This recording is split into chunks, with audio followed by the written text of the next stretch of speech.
All right, Bones, cut the music. We are ready to get started. I'll be here somewhere, sometime, especially if I take down the ghost. Anyway, good evening. Len Dorman here. We're going to be starting with Southern Fried Paranormal. Special guest, Greg Cost. We bring him on in just a minute. We're starting a little bit early tonight. I know Ted at the last minute. I did not know this. He started a show about 5 or 6 minutes ago. So WLFE DB is busy tonight. We got two shows on at the same time. I guess he didn't remember I was starting early, and they started the show late trying to get some listeners over there. But so we're both on at the same time. Oh, well, stuff happens. Keep it clean. All right. Anyway, get all that stuff to the side. I am tired. It's been a long day. I worked in the yard for the past 2 days. Try cutting a couple acres of yard with a push mower. You can try that at 66. And I will be 66. This is my birthday show. We'll be 66 Sunday. Yep, I was born a day before the country was. Almost literally. That was a long time ago. But, by the way, Greg, my wife said a while ago that we are brothers from other mothers. She says we look alike. So I guess we got to keep you out of here when I'm not here. She'll get us confused. Anyway, let's go ahead and start the show. I got an intro somewhere on the line. Here it is. Run the intro, Bones.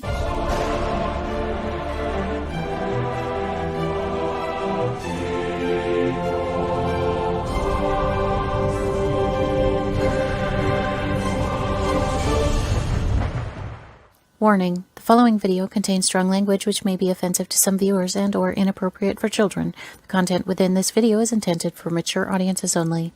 Southern Fried Paranormal with Len Dorman featuring Bones. Catch us on Spotify, iHeart, iTunes, Spreaker, Facebook, Stream, and everywhere else you catch your podcasts. And of course, WLFE-DB.com. Now, from the backwoods of southeast Arkansas, right beside the Bayou Bartholomew, the longest bayou on the planet, broadcasting from downtown metropolitan Cane Creek Township, here is your host, Len Dorman. Hello, everyone. Like I said, I am starting a little bit early tonight, about 40 minutes early, but Greg and I both need our beauty sleep.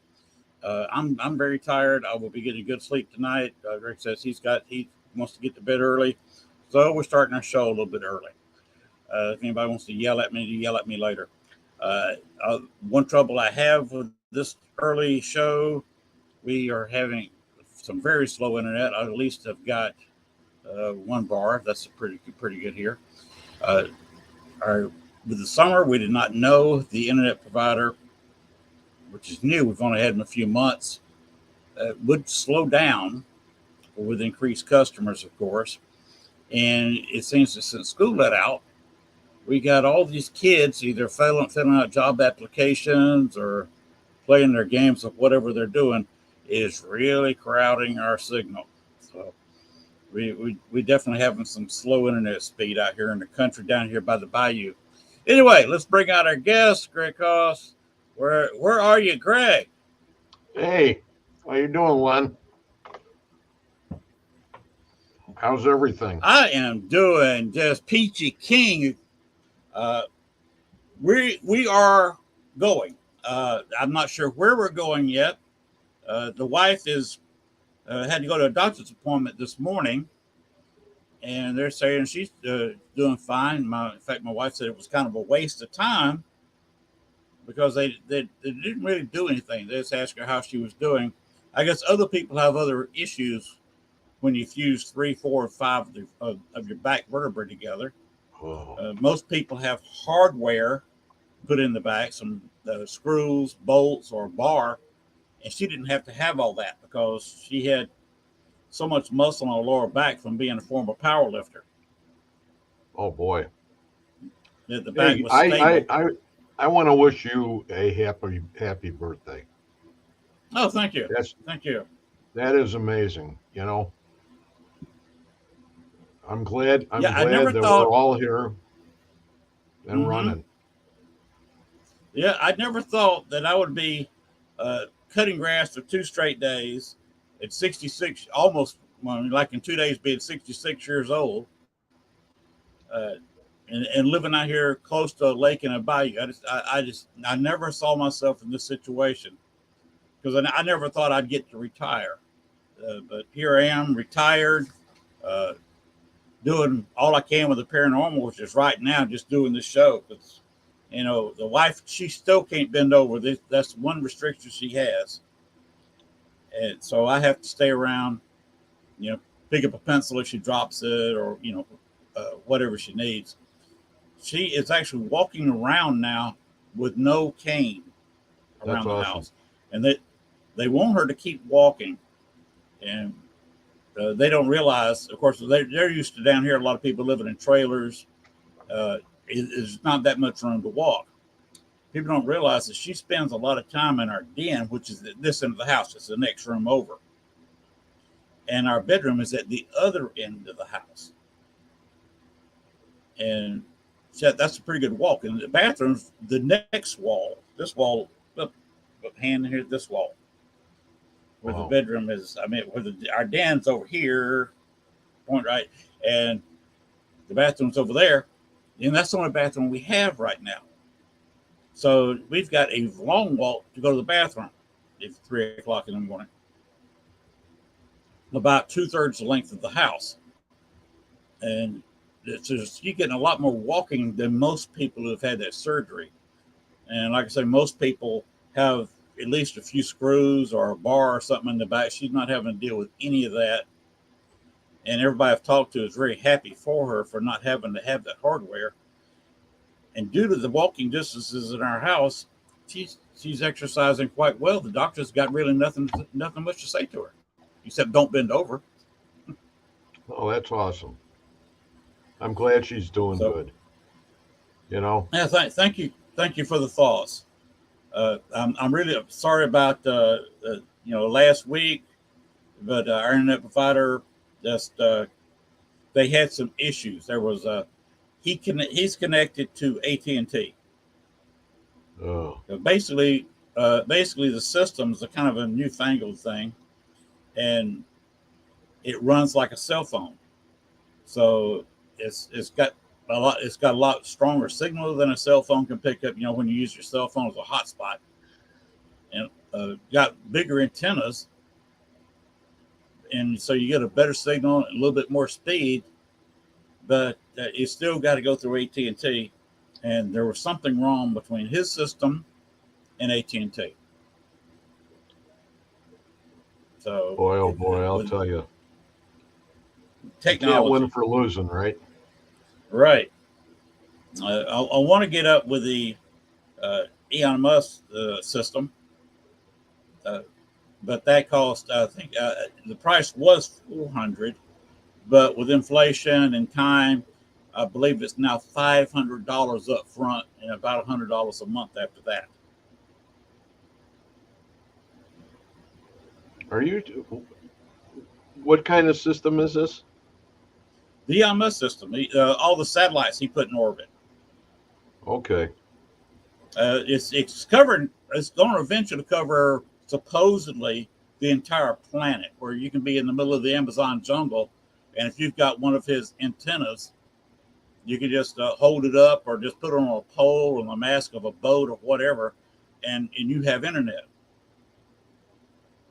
Are you having enough contributors to the show to justify the 100? Well, that would be for all of our internet. But as far as contributors, I have none. I have absolutely zero, which is why I've got the bare minimum on StreamYard. I have no contributors for the show. Remember, I have nobody in my paranormal group but me. So even if I go on a investigation, if there's a fee, I got to pay it myself. I get all the gas myself. and do the entire investigation myself, which is kind of lonely when I got a big location and rather I've had, terrifying. yeah, I've had a couple people that wanted to go ahead and join tonight. Now, do they have to go through that WFLD TV, or Join can they what? go through StreamYard? Join what are we talking about? The show. The show. All I got to do. You've got the link. I sent you the link. If they Yes. follow that same link, they'll come right in here. Okay, the one for StreamYard. Yes, the link I sent Okay. you in Messenger. If you forward them that link, Okay. give them that link. Don't give it to anybody else. I don't want everybody coming in here. No, well, StreamYard, there's a few StreamYard allows you people. to have up to 10 people. Okay. I mean, just So for chat, right?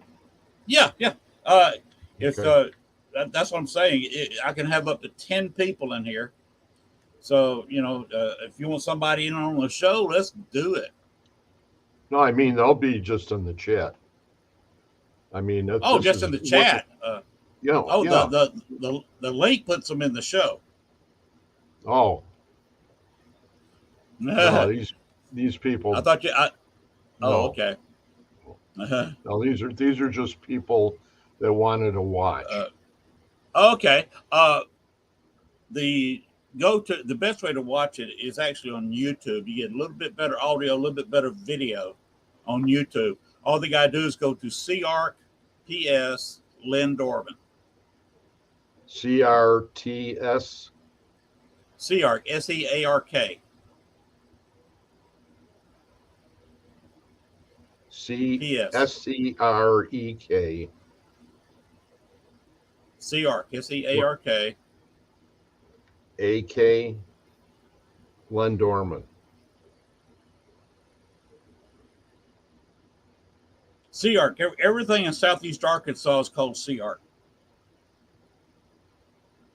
We have a college, they say they're CARK. We got a hospital, says they're CARK. Got a radio station, says they're CARK. And they're all within 50 miles of me. So that's Sam, Edward, Ronald, Edward, Kenneth. Yeah, SEARK. SEA. Okay. Gotta get the A for Arkansas. Arthur, you gotta have an Arthur in there. So for an Albert. SCARK, Len Dorman. Yes, that did you say E or C for the second letter? S is in Sam, E is in Edward, A is in Apple, R is in Raymond, K is in Kite. That's it. Put PS on it. What do you mean? And my name, Paranormal Society. PS. Oh, SEARK, Paranormal Society. Yes. Yeah, just PS. And that's on YouTube. Mm-hmm. Okay. CARK PS Lynn Norman. That's the name of the account. Okay. I'll forward it on. It doesn't. Maybe it'll come on. It doesn't matter if we're friends or not, but of course they could like, share, and subscribe if they wanted to. Okay. Well, that's right now we got somebody called Lady Bray that's already in the YouTube chat. Bray? And she says, "Hey, Greg." Lady Bray, BRAY.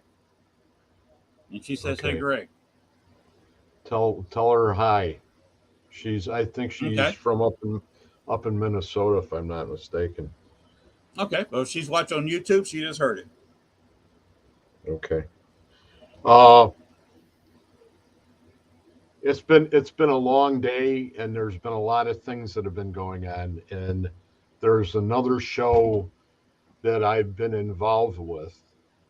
They've been involved with me on the ITC end of the business. All right. And we've been doing a lot of Estes methods, and we've been doing them from here to Missouri, from here to Minnesota, and from here to Rhode Island. So what we're doing is we come up with a bunch of questions, and I do the Estes on my end, and they have somebody do it on their end, and both of us have moderators. And the point is that way they can ask questions, or if they hear an answer that comes out and they want to go ahead and jump on a little bit to see if there's going to be a response. And we do 20-minute sessions. And we've been running Okay. that show. That's called Metaphysical Crossing, and it comes on Wednesday nights. It's on at 8 o'clock, and it's on Facebook on the Shadowhunters Paranormal Network. And last night, I had Katie Stafford on, and her daughter Lexi. KD, he was too busy working on machines last night. Katie Stafford, the one that's got that new show on the Travel Channel and that, or and Okay. they were on, and we went through the session halfway, and somebody went ahead and a spirit came through and told her he was going to cut it, and she thought that he meant that he was going to Really? cut her. And as it turned out, what he did was he cut the feed. He cut her. He cut her off from the program 10 minutes into the session. Really? So we're starting to Wow. build up this relationship, and this is like a trickster, okay, that came on, and we've been coming up with a lot of these where they're there, and then they'll sort of bait you, and then they pull back, if you know what I mean. And they're all good spirits. We don't do anything bad. We start off with a prayer to Saint Michael. We always say that we're only working in love and light, and that's all we expect. All we want to have come through to us are spirits of love and light. So, to protect ourselves and to protect everybody that's watching and everything else. So this happened last night, and it was like, you got to be kidding me. Where did this guy come from? And is this gonna? It sort of had that feeling two shows ago that there was something that was amiss, but we always close the sessions too the same way Greg Bakken does. So, whatever, wherever you're at there, you're not staying with me. You have to go where you came from. Right. You know? So it's been very, very interesting. And I've been doing so many Estes sessions, even on our investigations. That's what I've been doing. The last two, I I did one, and I did it at Ashmore, and then I sort of ran sort of a mini clinic for people who had never done it before. But the bad part about that is, you have all the equipment. So they're your headphones and, your box. And it's like, I had to go ahead and pull a different box out because nobody's going to play with my box, number one, because Right. that's my box, and I It's know your that box. there's certain people that, that's your telephone, that's your communication. Uh, Jeff Resman from the South, you remember Jeff Resman from the South Side. He's a North Side boy from Chicago. He is one of the people that started with Bruce Holiday as far as the ITC end of it was concerned, and they do a real lot of spirit box work. They both of them have been around for a long, long time from the very beginning. So he is the one that came to me out of nowhere, and I don't know why. It was at the last Paracon in Chicago, and I was going to be speaking on the Estes method. And Okay. actually, Len, I had no real business doing it because I only had a couple years under my belt. And a lot of these other people have been doing it for a long time. Not necessarily the Estes, but a lot of the ITC end of it, a lot of spirit box work. So I'm getting my equipment ready, and all of a sudden this guy comes walking up to me, and we're outside the auditorium there, and he comes up and he goes, "Hi, oh, that's your spirit box?" He looks down, and I says, "Yeah, this is mine." I says, "I'm Greg," and he says, "I'm Jeff." He says, "Wow," he says, what are you gonna be doing? You're speaking, huh?" And I said, "Yeah."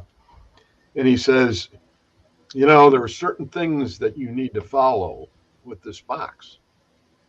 And I'll tell you, it was like he was sent to me. I don't know how. Hmm. I have no idea how, but it was one of those nights that you sit down and you go, wow, how did this happen? And I was already at that point getting involved in my mediumship and working on that end of it with Scotty Rourke. And I have no idea how he came. And still to this day, when I talk to him, I go, well, you can't tell. No, Greg, he says, I was there and I just came up to talk to you. And I says, that's just It, so bizarre. The whole room, it's this it. whole area is filled with people. And he Mm-hmm. comes to me. It makes you believe in a higher power, doesn't it? Well, that's the whole thing in a nutshell. The spirituality end of it is supreme. And how they work it out, that's why I've been doing what I've been doing. It's amazing. And it means so much to me when things like that happen, and it feeds me. I get extra fuel on that, Mm-hmm. and it keeps me going, because then spirit feels you, because you are, your energy levels are way up there, and they love to communicate with you when your levels are high. So it's been an amazing ride, and that part was essential, because that's what really started out the business, with really understanding what I'm doing as far as that end of the ITC world is concerned. And I have people that are coming on, and everybody on the ITC roundtable, most of them have been on the show, and the ones that haven't been are coming up in the fall. And they're all the names of all the people that create all the boxes and make the spirit boxes, and they do all these fantastic jobs, and try all this experimentation just to continue to talk to spirit. And it's great, absolutely great. I couldn't ask for anything better. you know It's a lot of fun. I listen to on Wednesday nights sometimes, and definitely on Saturday. It was Saturday night, Sunday morning, whatever you want to call 2 o'clock in the morning at our time. So let's do the Pair Awakening. If anybody wants to look that up on YouTube, just look up the Pair Awakening. Unusual spelling, but uh, P-A-R-A Awakening. Uh, Rob's the host, and he makes his own spirit boxes. Kind of one of those people that you're talking about. what's his last name? And uh, it's I can't remember. It's just Rob to me. Rarely do we ever mention his last name. We just one of those things I can't remember. I've only heard it once or twice. Anyway, in the Pure Awakening, he runs spirit boxes, and people ask a few questions from around the world, uh, and the contact is incredible. Some nights, especially on Saturday night, is almost always something weird. There was one night we had. I was looking at a hotel that the wife and I want to stay at in New Orleans next time we go down there, and all of a sudden, over his spirit box, he's in California now.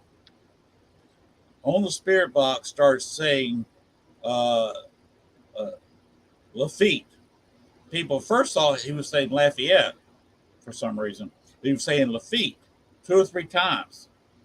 And I was looking at the Lafitte Hotel. Then he said stairs. I was looking at a picture where they said the stairs in the Lafitte Hotel are haunted because a girl had an accident there. She was hurt, not killed, but later, a year or so later, died in one of the rooms in the hotel. And her mother was so distraught that she locked herself in the bedroom where her daughter died. And 3 days later, they found her dead in the room. And the voice over his ghost box named the girl's name, named the mother's name, the fact that something happened on the staircase. And we just, Rob couldn't say anything for about 10 or 15 minutes. He was so shocked that we got that kind of response. And remember, I was not saying anything. I was letting other people listen to the show, ask their questions, because I had nothing to say. So I was just being quiet, just listening. But a spirit apparently looked through my computer and saw that I was in another tab at this hotel and started talking about the hotel I was, whose pictures I was looking at, the Lafitte Hotel in New Orleans. Wow. And we just did not know what to say about that. There we are talking about a hotel in New Orleans. I'm here in Arkansas, and a spirit was looking over my shoulder, apparently, at another tab I had open, and talking over a spirit box way out in California. There you go. The internet is some amazing things, and people are just now scratching the surface, Right. and doing investigations via internet, because the spirits are what everybody theorizes they are. They're the soul of a person, and it's basically just a little bit of electrical energy. Electrical energy flies. I got a signal all around me here that I got antennas up here picking up, and that's how I get on the internet. Same way Elon Musk's nice system works. There's signal everywhere that his satellites are putting down. And if you got his antenna, you can jump on his internet, which is extremely high speed. And of course, we communicate every day through microwaves, and most cable TV is received by satellite by the station somewhere. I mean, all TV stations, they want to be on cable or satellite, they've got to throw up a signal to a satellite. So the cable company can pick it up and beam it out all over the United States, all over the world. And spirits can use these ways. It looks like to me, the theory goes that any kind of electronic wire or any kind of electronic signal, a microwave or whatever, can be used as a highway for spirits, and they can move around. So that's really the way. That's really the most. That's the most advanced way they can, without going Yes. from your head to my head and back and forth. And Right. they use the internet as the access. Yes, they I do. think it's amazing the way it goes down. And just when you think, like when we start out, and I do a lot of channeling that way, and it's my intention, and I set my intention. And in the beginning, I may meditate twice before I even start any of these sessions, because I want to be protected. and I want my guides there for me. A lot of people call them operators.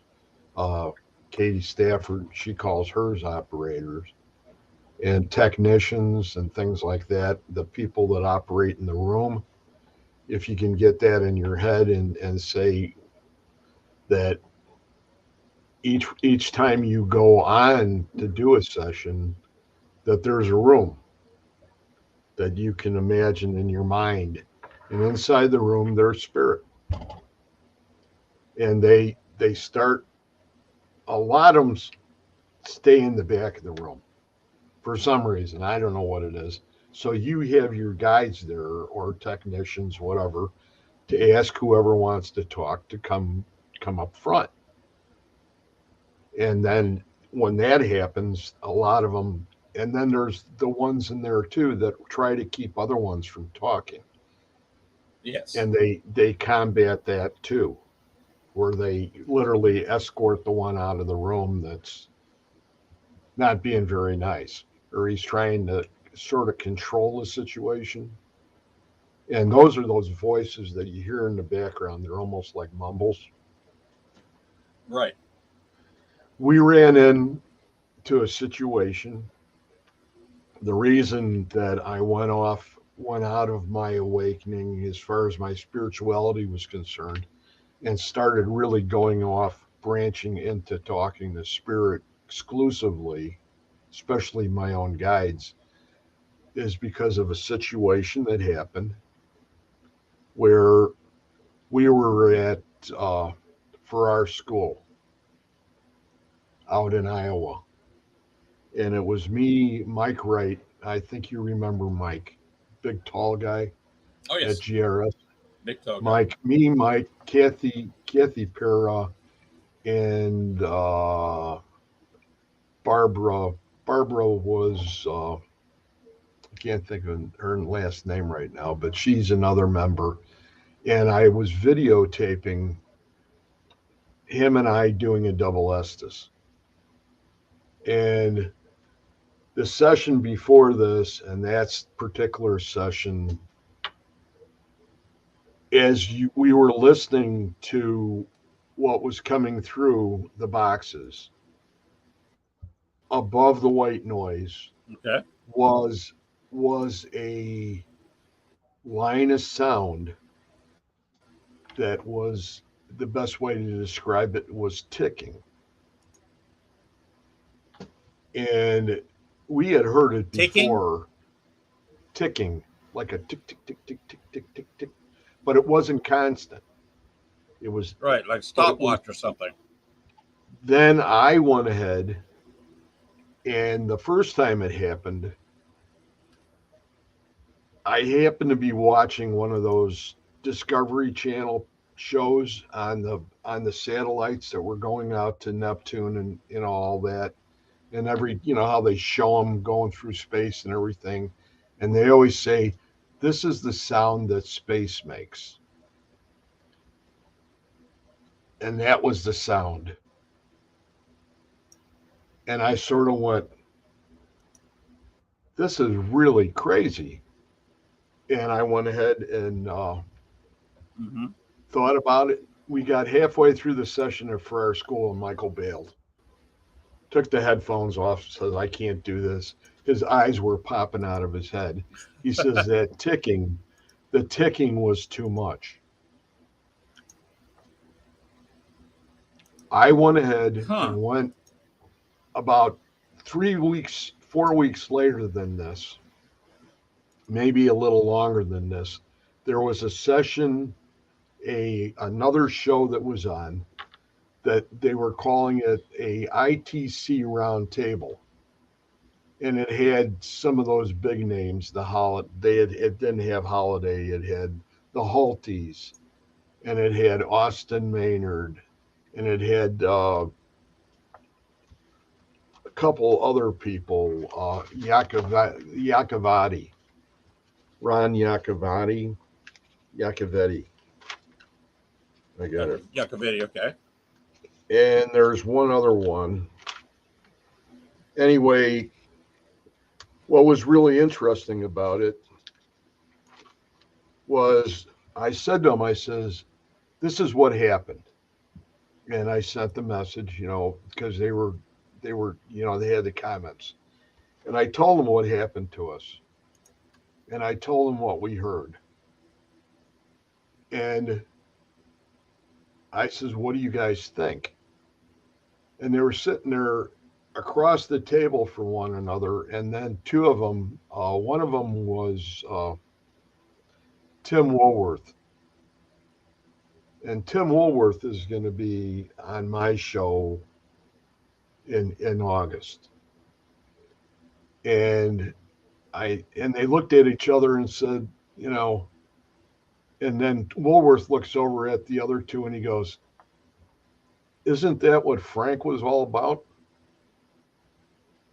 And then it hit me that we're not only talking to spirit, we very possibly are talking to alien life too. And we don't even know it. Yes. And that was one thing we discussed on the Rob show. It was like, holy crap. We don't know who we're talking to. Right, exactly. But that's the part, that's when that point hit. I started to understand a lot more.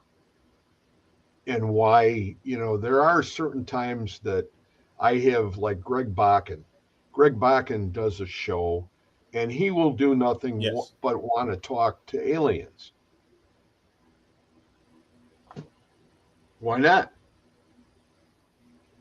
And he'll have a whole show on it. And I sit there and I go, wow, this is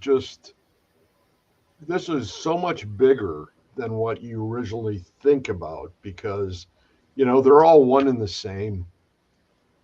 They're intertwined, or whatever you want to say. And it's an amazing concept to think. Not really a concept. It's the way it is. It's the way it's happening, and there's a reason for it. I mean, they're reaching right out, just like spirit is. And if you address them accordingly, they probably will give you the answer. It may not be the answer you want to hear. You know what I mean? It's like, holy crap. Well, that means they're coming over to my house tonight and I'm taking a trip. I have no idea, but it's what goes through your mind when things like that happen. And I know this is all experimentation. I've taken that responsibility on my own, for my own good, or for myself, because I am super curious. I'm never going to fly to Mars. I'm never going to do any of that. No. I love to talk to spirit. I love to have spirit answer me. That's part of my mediumship, my psychic mediumship, and it's in that direction. And now there's a whole distinctly different element that's come into play. And it just it can boggle my mind. And I'm so glad that I'm very happy that they gave me this opportunity to continue to do this and, accept me is the only way to put it. I don't know how else to say it. Some of the sessions are going to continue, the next season, the middle of August is when we'll be back. I have like 2 more shows, and then I have like 1 more metaphysical crossing show, because I do 2 shows a week.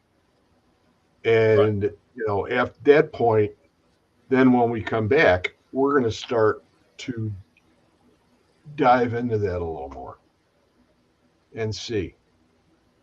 Because I think that's exactly what happened to Katie last night. I think it was an entirely different being. I don't think it was a spirit. I think they were playing with us. There was a trickster, like I said. Yes. Have you had anything Some like of that them happen? are. Not to me personally, but just a couple weeks ago. By the way, the guy Rob with the Pair Awakening, Bob Hernandez. Rob Hernandez. Fernandez. Bob Hernandez. Fernandez. Okay, Rob. Rob. Rob. He works for Rob, Sirius. and his Fernandez. and that's the guy's show that you were talking about. Right. I put the link in the chat room so they could go to his YouTube page, The Pair Awakening. And he got disconnected a couple weeks ago, like you're talking about.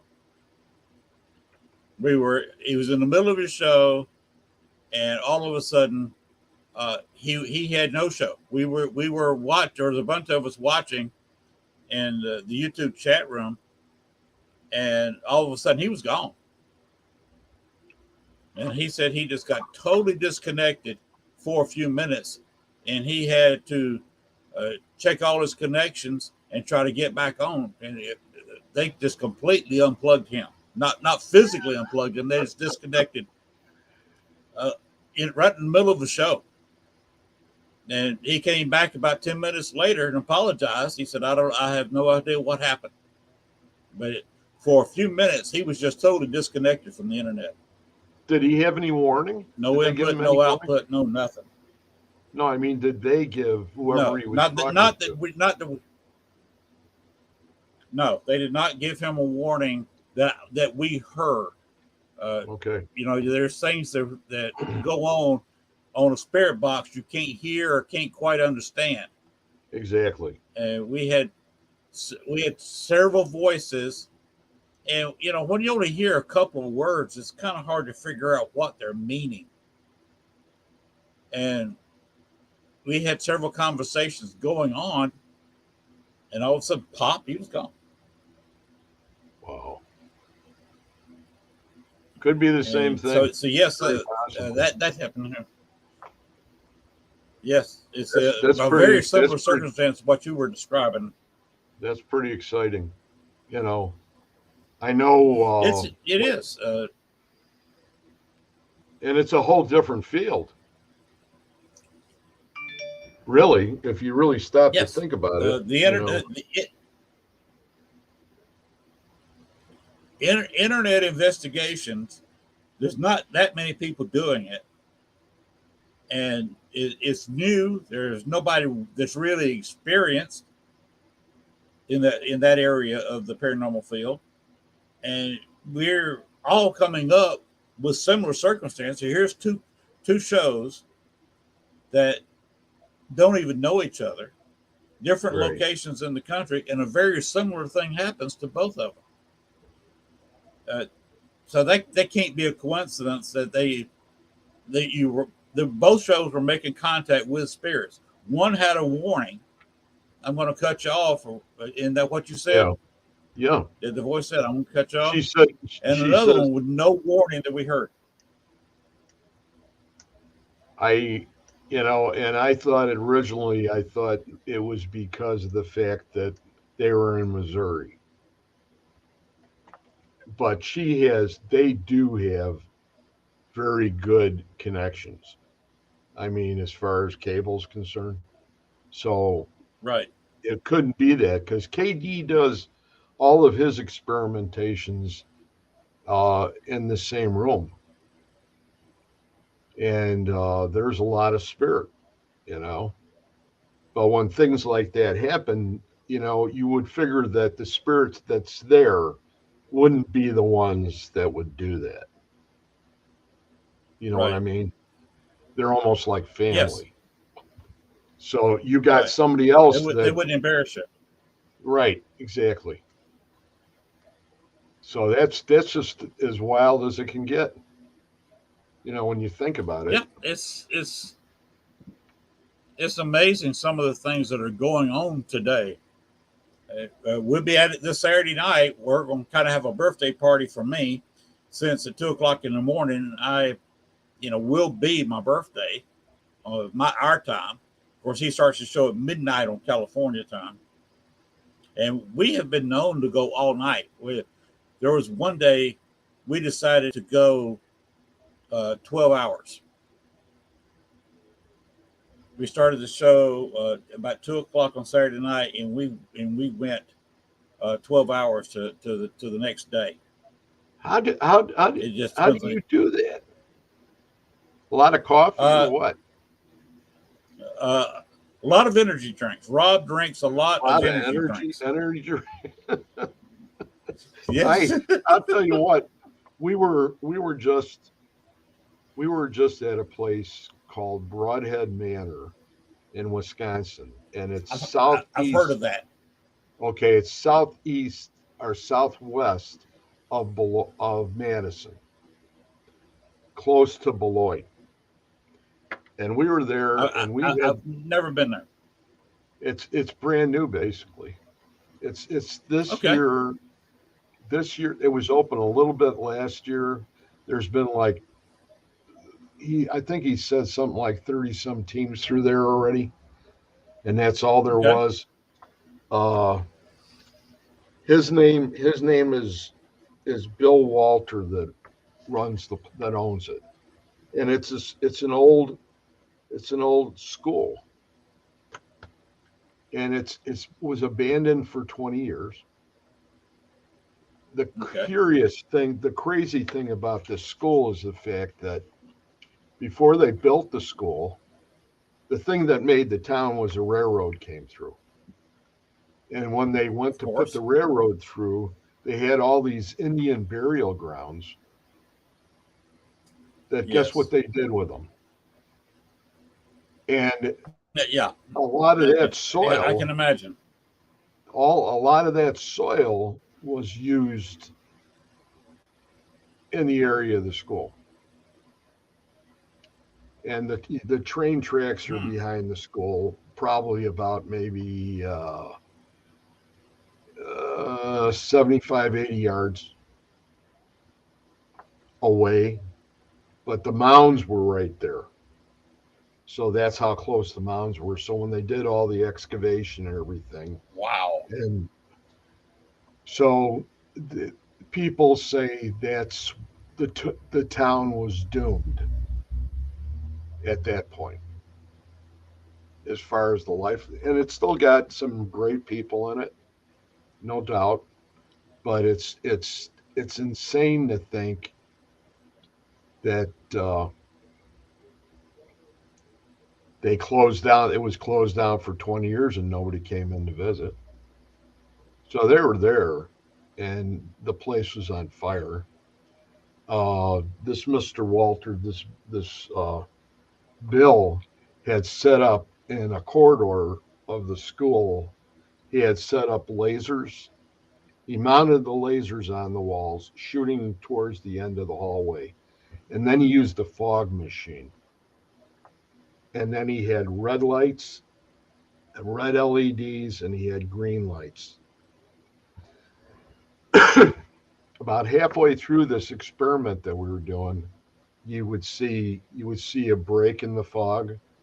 You know, it would open up and then it would close back again, like somebody was Really? moving through it. And the shadow figures were all over the place. I think I saw 20 shadow figures that night. Right around Wow. there, I saw them all night long. They were always moving. You would be doing this all the time. They were right there. And during that experiment, what was really bizarre about it is I took this picture into this fog, and we were behind. We had everything in front of us as far as the fog and the lights were concerned, and it almost looked like water the way the fog was rippling. And I took some pictures of it, and one of the pictures I took, it had a green image in it, or a black image in the green fog. The image was on an angle, so if you can, and I'll send it to you. It it if you turned the photograph a quarter turn to the left, you could see it and it would be upright. And it appeared to be to me, a cat with a long tail underneath it, very distinct head, and on top of the head were some, like a plume that went up like that, individual points that went up out of the top of the head. And it reminded me of Egyptian or Sumerian, like hieroglyphics in the writings that would show the animal gods. And they showed the cat. And they always had, like, if you went ahead and you took your hands like that would be the plumes. But the plumes went up almost twice as big as the head going up. So it did, at first I thought it was hieroglyphics for sure. But then the longer I looked at it, I thought, no, maybe it was something else. But that was always attached to me for some reason in my head to have something to do with the, that ancient alien program. And it was like, well, okay, you've got all these bodies out here, these ancient burial grounds that you have no idea what was really buried in them. And then somebody No, comes through and starts spreading this stuff around. Lord only knows what you have out there. this is true. And I'm This not is trying true. to sound like I'm a crazy person, but when you really look at a lot of this stuff, you can start to get a real connection between everything that we talked before tonight and when we were out there at this, because there was a direct relationship. Now, Right. some people say no, as far as what they think I see on that picture. And what I'm going to do is I'm going to go ahead and send that to you so you could see it. And it's really crazy. I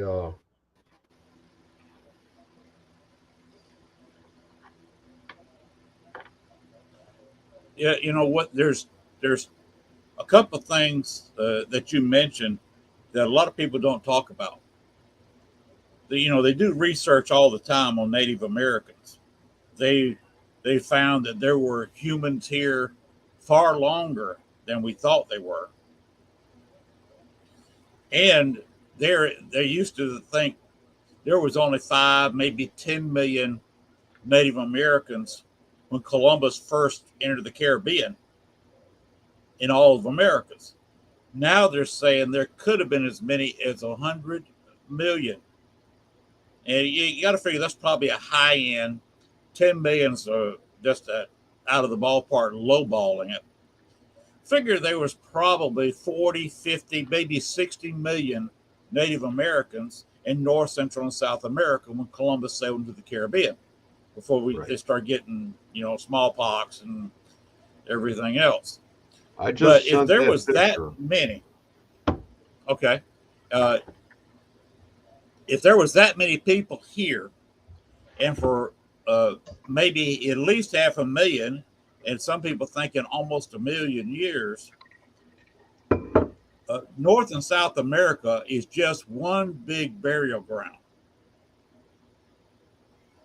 because they had people they would live there for 100 or so years. They disappeared. They might live there 500 years and they're gone. They buried their dead somewhere. And if America could be like Europe, just one great big graveyard. Well, it's If like you what start in counting it, Paris. Paris, they had yeah, to go ahead and they had to remove all the bodies because they had no place for the people to be because all the dead were there. Remember that? And they had to remove them. And they put them down in those right. catacombs, dig them all up. Had the catacombs. So if Same there's kind of that many thing. natives, if there were if there were 50, 60 million Native Americans alive at the time Columbus came over, how many Indian graveyards have gotten messed up by the what we've done, and we've got about what 320 million people living in just the United States, with Right. all our railroads, all our highways, all our people, all our housing projects, how many Native American graveyards have we disturbed that were nothing but dust? And we couldn't even, there's no artifacts, there's no nothing. Because most of them didn't have any metal, so there's really nothing left. You put some wood, something that's close to the deceased person, but they're made of wood, they're made of feathers, leather, something like that. All that's gone. It's just dust. Especially after 200,000 or 300,000 years, it's gone. Yeah, they said there was And wholly different civilizations that were here, and all yes, became extinct. yes. And down here, it's kind of like similar to what you've got up there. You had the mound builders, the Mississippian culture, which Yeah. extended from New Orleans all the way to Minnesota. And you had different tribes building different mounds. There's a mound site down, the biggest one at Poverty Point, down in northern Louisiana, right there just off the Mississippi. You've also got another mound location that's between here and a little bit west of Little Rock. And then I think Mississippi has got some mounds. There's 2 or 3, 4 other states going up the Mississippi with mounds. And you got to wonder just how many mounds are not known. Because Right. the only way you see a mound, okay, what's that hill over there? You dig into it and you start finding things. Well, How many mounds? they were attracted to every major Down in waterway. I Poverty mean, Point. the Mississippi River went Yes. all the way up. Just like the explorers did it. Yes. The Indians used them all the time That's right. too. And they use the bayous too. How many Yeah. spirits are around me as I'm sitting here? Now, the lake down the road is man made.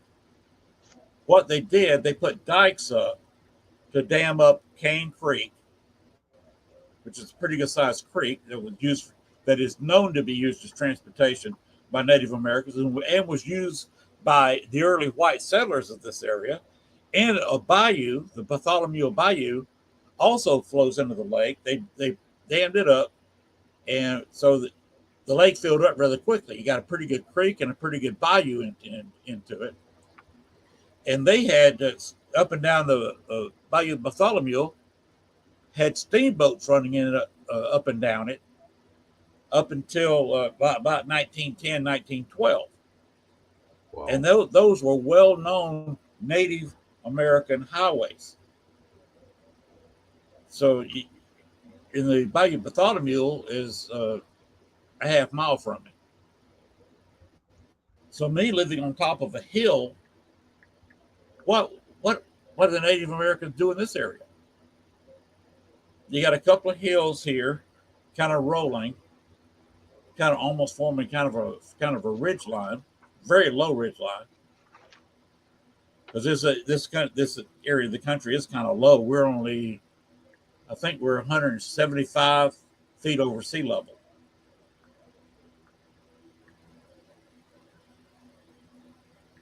So what was around here with all the Native Americans, as you said, around water, because that's how they traded. They were trading all over North America. Down at Poverty Point, they had copper artifacts that came from the Lake Superior area. They had other things. I think it was rock artifacts that came from Georgia. And of course, they had shells coming from the Gulf, and they had some items that come from South America. So the Native Americans had a huge trading network. So it makes you wonder exactly, if we're talking to spirits, how many Native American spirits are we talking to? We just can't understand what they're saying because maybe they're having issues saying something in English. Well, we hear something Right. probably garbled. How do we know they're not talking in their native language? And to go back to something you said earlier, with the hands. You were doing your hands like this a few minutes ago, and you said it looked like hieroglyphics. The Native Americans, even as late as the 1870s, up until the turn of the century, to the 20th century, there was all over from the at least the Mississippi westward, and some of it leaked over to the east of the Mississippi. There was a sign language you could learn, and a lot of white people did, and those were the successful ones that went out west and lived in relative peace with the Indians. Learned their sign language that was universal. Were two tribes that could not talk with each other, did not know each other's language, had no common way of learning each other's language, would communicate with sign language, and they could communicate with. They could move their hands, sort of like our the deaf people do now. With their sign language, Right. it was similar to that, and they could communicate with their hands, and whites wouldn't know what was going on unless whites had hung around Native Americans and learned that hand sign language. Because they use that for trade. The Native Americans did. And the white people learned it and started trading with them. So it makes you wonder, could they be moving their fingers and drawing fingers in a form of communication where they may actually be saying something to you? Well, I was expressing that to the extent that if you look at that picture was almost like, to me, like a headdress. Mm-hmm. Okay, or a plume of feathers that was going up, but they weren't feathers. They were individual, points that were going up on the picture that I took. That was, to me, who Phil Wyatt is from down in Louisiana. No, excuse me, he's in Georgia. And he's a investigator there. Georgia Paranormal. In Georgia, what city is he in? I don't know exactly. I met him from the Warrens Foundation,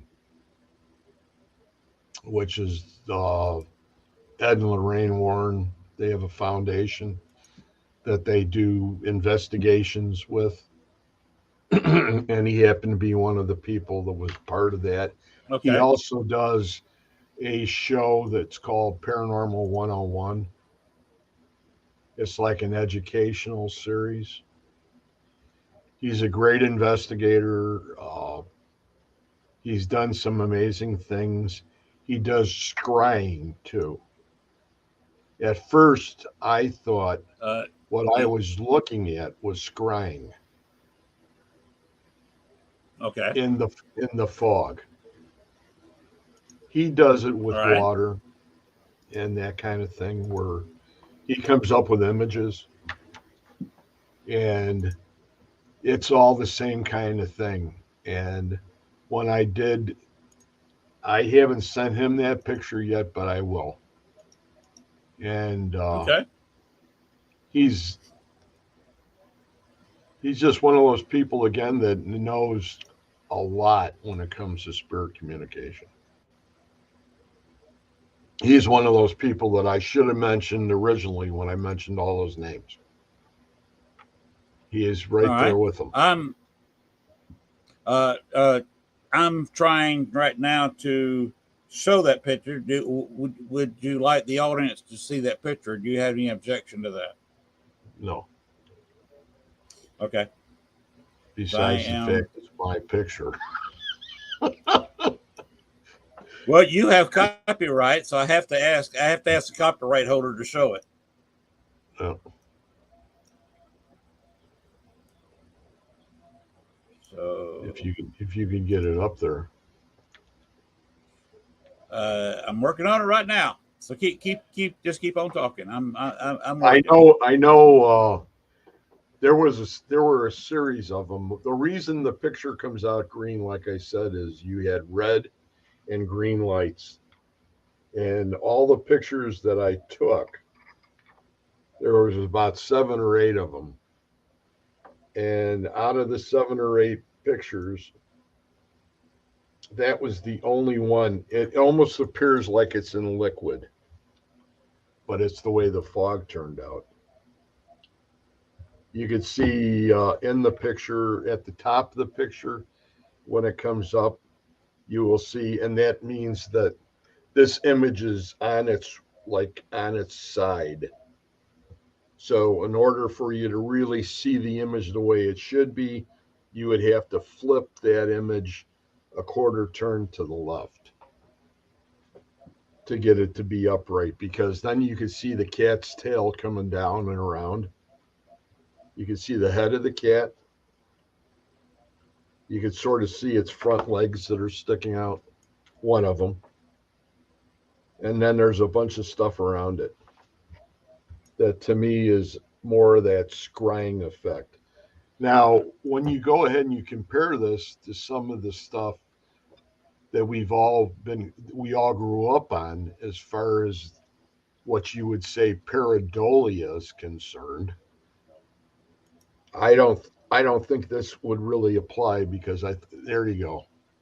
Now that section, if that was to turn, you see the top of the picture, you see the red lights. Those are the Or lasers. the red at the top. At the end of the room. And this was the fog that was left in front of us. And it was a layer of fog that was probably about 1.5 feet thick, but it was off the floor. So there was nothing on the floor. Right. But now if you look at that, you can see the tail, that curly thing that comes down and goes around on the bottom. Okay. Or not. And then you see the Yes. body of the cat, and you see that the head that goes up to the right. And then what I said about the top of the head, you can see how those lines go out almost like a headdress.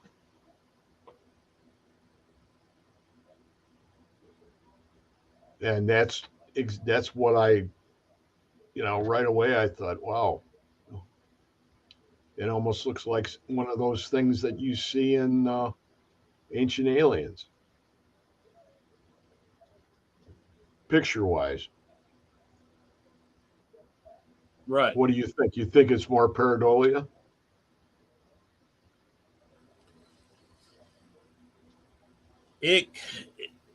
It's hard to say because what you're Things talking move. about is so obvious. There it is. Uh, this is just a snapshot. The top lighter part, you got a little darker line separating the cat's head from an upper image. That almost looks like some sort of animal, maybe a cat, laying on the ground, looking at the cat. And you've got the distinctive kind of cat's face on the bottom. But right away, somebody So said, as soon as they saw that they had said about the cattail. Yes.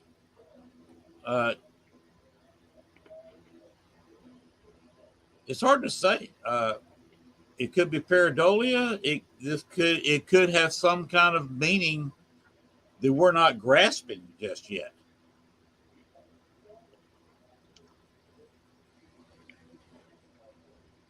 And you're talking about a very haunted place that you said we're out to a Native American cemetery, and no telling how many people died building the railroad. I don't know what year the railroad was built, but if you laid tracks, you ended up killing quite a few people over a week's time laying track. That was a very dangerous, very hard job. Yeah. Uh, it, that this is the way you have haunted buildings. It's when you disturb a cemetery of any group, and it's hard.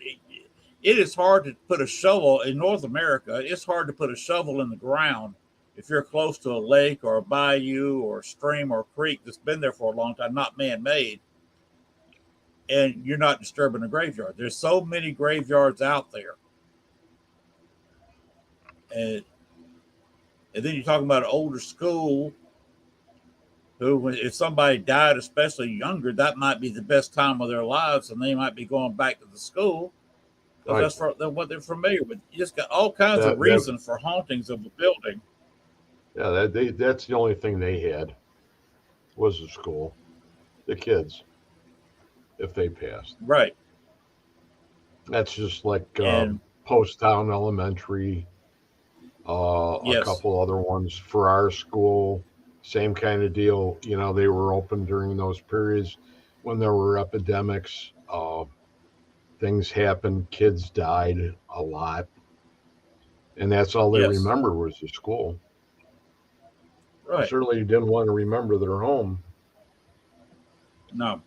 Do you remember a few years back, uh, Ursula Belsky Yes. had Yeah. her Paracon in a school, elementary school. Right. No, it was. I went I went to an event.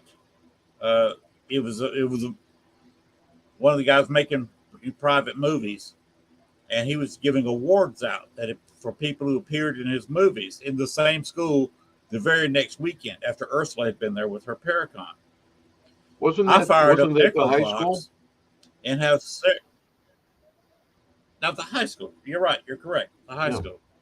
Sure's. We had several voices over Echo Box asking for Ursula. And Ursula's kind of a unique name. There's no mistaking.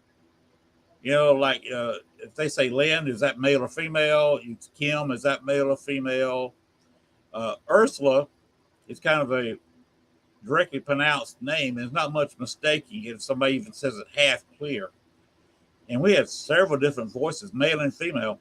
Where's Ursula? Where's Ursula? And come to find out that Ursula they had been doing a little ghost hunting and turned on spirit boxes in the school and had tried to talk to ghosts, of course, like everybody else does with a spirit box.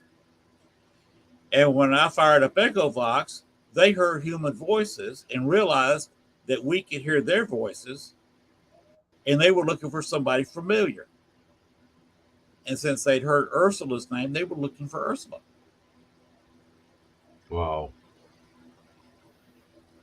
And it's pretty amazing. You start opening up a ghost box, you don't know what you're going to get. But that Right. is an interesting picture. I'm glad you showed it to me. I'm glad I managed to get it despite my slow internet up here. So that's what was taking me so long. That's okay. Is that You know, I had that's what I had it's to find about because sharing that kind of stuff with people that understand it more than somebody who would go ahead and right away say, "What the hell is that?" You know, they don't have the this this sensitivity to understand what they're looking at. And I'm not saying it's exactly what I I said. mean, It could be any of it, but it's just when you go watch Ancient Aliens and you see those guys on the hieroglyphics when they show what they say are visitors from another planet or in the same scene, you see heads like that. And the elongated head of the cat, that was atypical mhm. of the aristocracy at that particular time. And they said that those people did not come from this planet. At least that's Hmm. the impression they gave everybody. So it could have been one of them. And they were letting us Well, know I, that. I personally have never. Go ahead. You you Yeah, personally I what? personally have never had a UFO experience. I've never seen it. I've never experienced a UFO. Uh, I've never knowingly, with me knowing I was, contacted any kind of anything that I thought was an alien. So this whole realm is something I have absolutely no experience of that I know of.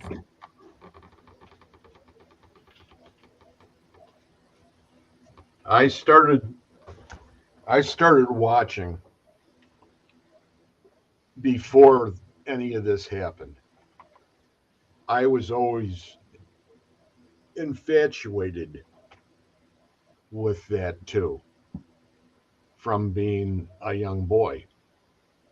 And I started out with myself in the paranormal at Gettysburg when I was 10. So it was a foundation of anything that would be unusual, to say the least. Mhm. I haven't done too much. The only thing Well, I you can started say, out. I had friends. I went to school in the UP of Michigan, way up in Houghton and Hancock. So you can imagine what it's like there in the middle of the wintertime. It's like living on the moon because all it is Yes, snow because you're surrounded by Lake Superior. And you're right. you would see the lights. I would see the lights all the time. And I had a friend whose father, he was a student there, and his father worked at the air base up there, the fighter base. And they used to scramble jets almost once a week. Okay, Wow. that nobody would know about. So that's that, and that was there, and I filed it, and I didn't go home and tell any, because my dad would say, "What kind of drugs are you taking, and what are you drinking?" and that kind of stuff from school. And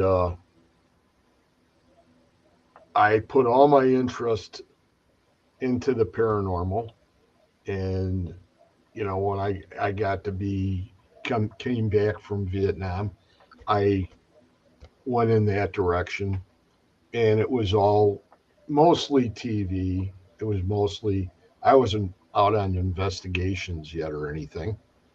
I didn't really do any of that for quite some time. But anyway, to make a long story short, one of the things that I ran into was a couple of these movies that came on that were on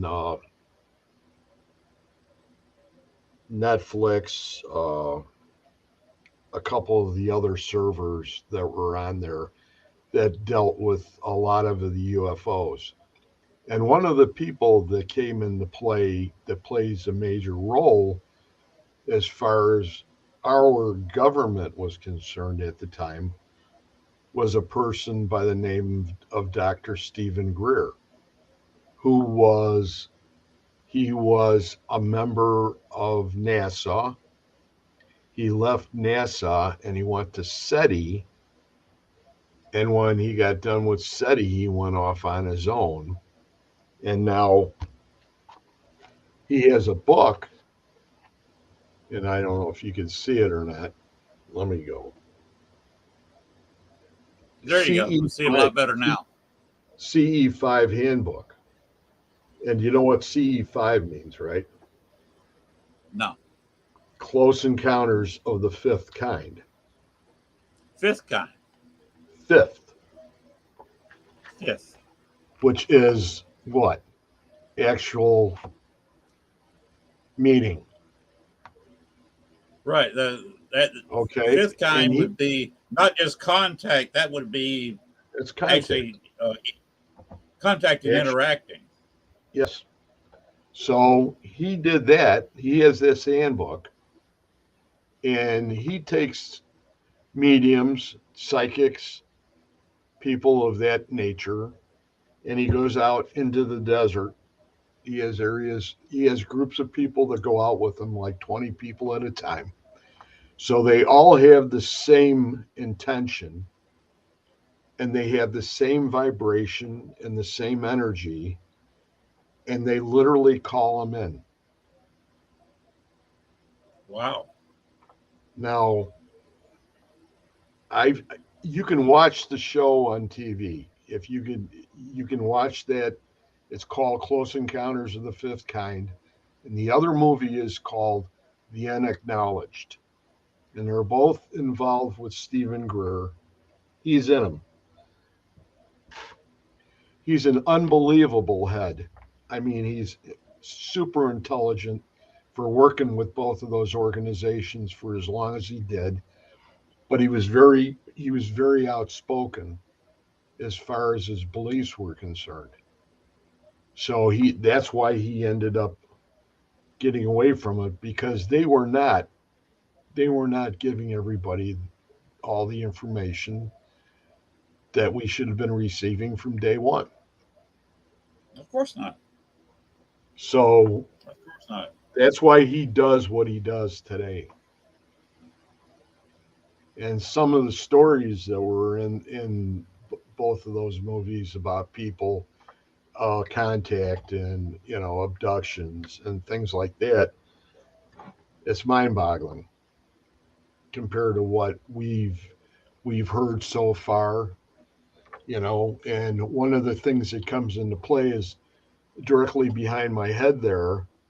You see that tapestry that's on the wall there. You see what animal that is. I should get out of the way there. Those are owls. No, there it is. Yes, the owl. Looks like Okay. he's leaning into the picture.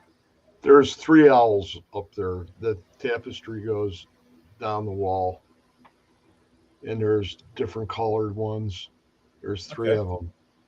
And that's what all the people up in Alaska, Close Encounters of the Fourth Kind, was when those people were being uh, deprogrammed after the abductions, but they were suffering.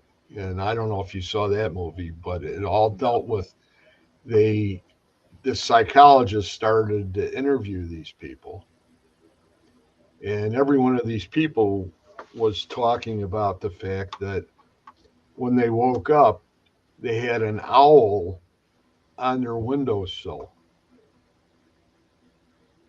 A, and it a wasn't living owl. it wasn't an owl, but that's what they were seeing. It wasn't an owl. It had the big eyes, and it was a little body, a little head, or a big head but a little body, Hmm. and it was just they were just checking on him before they left, and Interesting. it was like, geez, that's the kind of stuff that can really mess up your breakfast when you think about it, Yes. you know. But I I do feel that there's a definite relationship between us and what we do in the paranormal and what's going on with everything above us. And that's why I had mentioned earlier about, as far as the communication end of it's concerned, who do we really know we're contacting? We don't. We don't really know anything.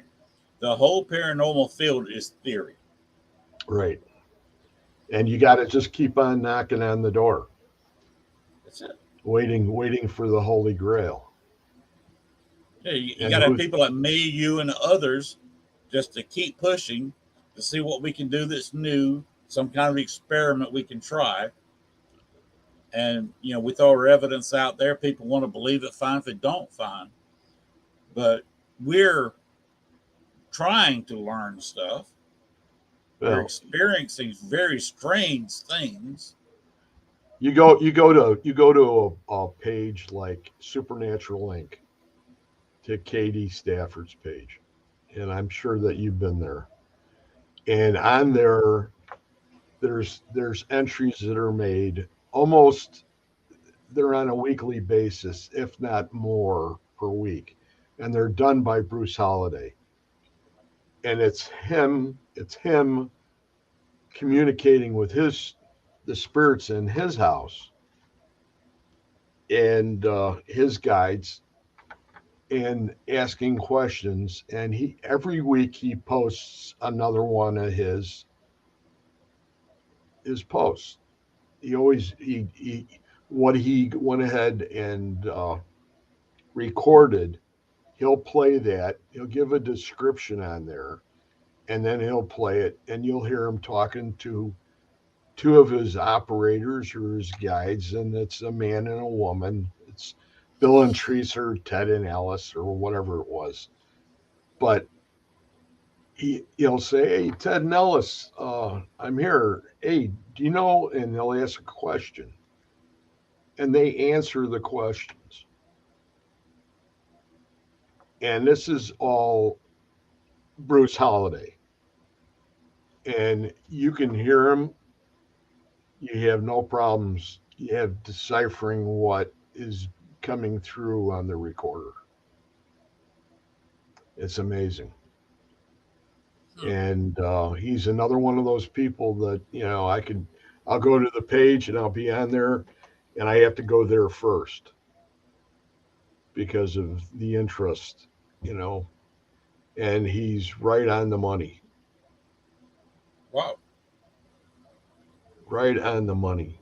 And all these other ones are working with the voice structures of getting the spirits to go ahead and use the box phonetically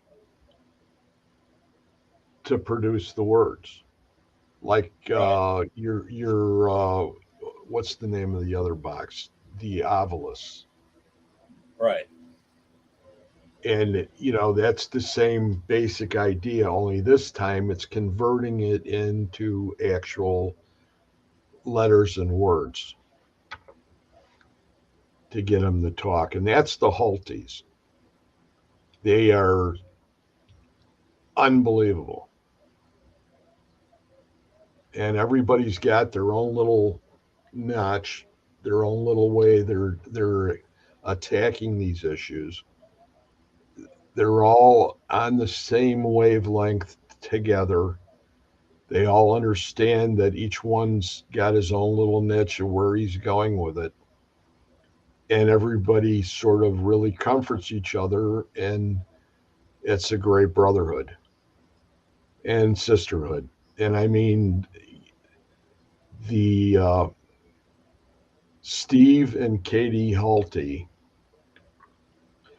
Steve is the brain, and Katie is the one that actually manufactures the machines, makes them, comes up with the box.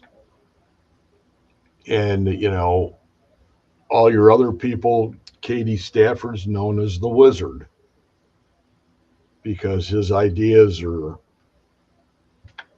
he performs magic tricks, Wow. and it's amazing. I never thought that I would be the age I am today and be this excited.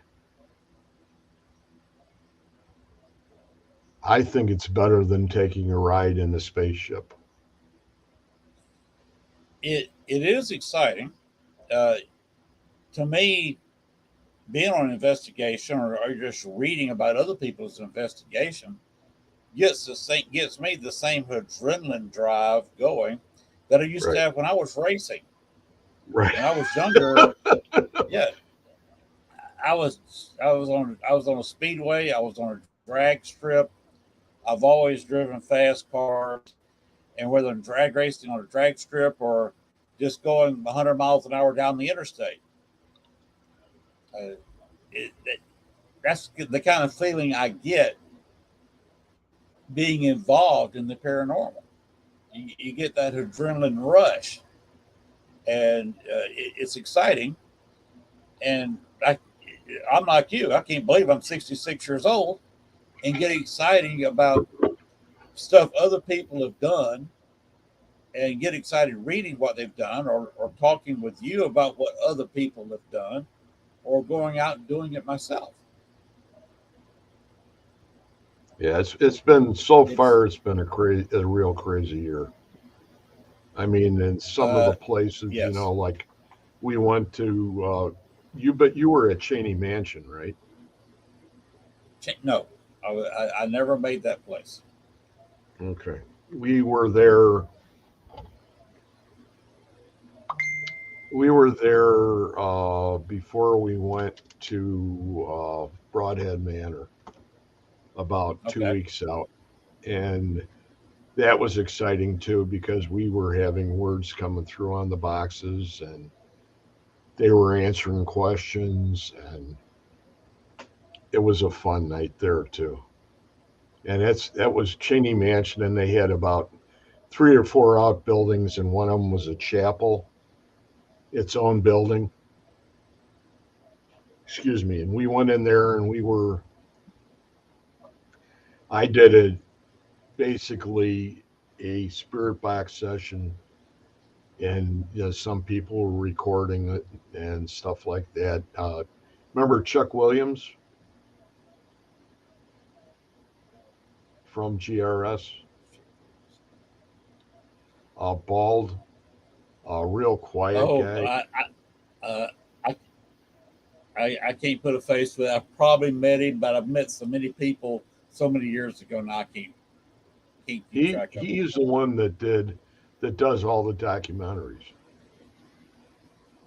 He's the Okay. one that did 1,000 words about Bachelor's Grove when we did Bachelor's Grove at night, and we were like the second Okay.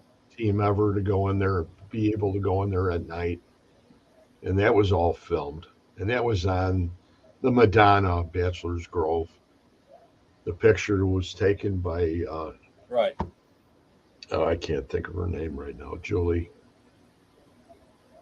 Judy Huff. Judy Huff. Huff, right? And that Yeah, picture, Judy Huff. you know, her sister Mary is with the group now, and Judy was gonna. They were talking Oh, about her okay. coming back to Chicago, and we were just there. We were there. Dale had one of our members is from Great Britain. His name is Paul. I can't remember what Paul's last name was, but he was in town. He came in, and Dale had this nonstop itinerary that was 2 weeks worth of running from in every different direction, nonstop, taking him to places that was just insane. They actually got in. Get this is really. I thought this was pretty crazy. 191 O'Hare. Okay, over by the dog pound. I Really? don't know if you remember that, where the plane crashed, and it was right by the trailer Right. park in Des Plaines. And Right. there was a gate. There's a gate, and you would have to. He always tried to go through the dog training center, and beyond that, further west was this gate that was always locked, and that was a lot closer to the actual site. And it was him and Paul, and they had pulled up to the road because they had to get out of traffic. And they looked ahead, and the gate was open. And it was like, The gate was open. so you know what he did. And they went in, and it was like nobody bothered them. And Dale kept on saying, I can't believe this. I just can't believe all those years of trying to go through the dog training, the police dog training center to get near to the crash site. And now here we are, and we're almost right at ground zero. And he was just he was as giddy as a schoolgirl, wasn't he? yes, he was. Dale gets absolutely crazy on that kind of stuff, and he did it live on Facebook. Yes. And he says, "I can't believe," and then he says, "Uh-oh, here comes a truck." As the truck was going by, he's waving at the truck driver, and the truck driver's waving back, like, "Yeah, well, I guess we're okay." Nobody's trying to kick us out. So it was one of the stops, and if there's if he actually went. I think there's no trespassing sign, no lock. You know, they were all over the place. Len, they went all over the place, and so now he is going to go to Great Britain next year now. Oh wow! To Paul's, and Paul has this itinerary set up for Dale. And you know, Dale's wanted to go there for how long now? Well, he offered us. He says, if whoever wants to go, you know, Paul's got a little room for maybe one or two, but then everybody else will have to go get a hotel or whatever. But it's like, you know, and I'm going, no, I'm never gonna. I had an opportunity to do that when I was, you know, after I first left the military, because I went to Europe. And I wasn't really. If I went to Great Britain, I would do like Biggin Hill and places from World War II. Those were all the RAF. That's where the Spitfires had the Battle of Britain. Right. That was one of the fighter bases that they took off from. So the spirits are there. They're still there in every one of those. Of the guys that didn't make it. Can you imagine getting on the old bases over there? Yeah. The old B-17 bases? Yeah, they're all there. And how many people did we lose in B-17s? A lot. I forget the huge number of people that were killed on B-17s in 4 years of bombing Europe. Almost 10 people in one airplane.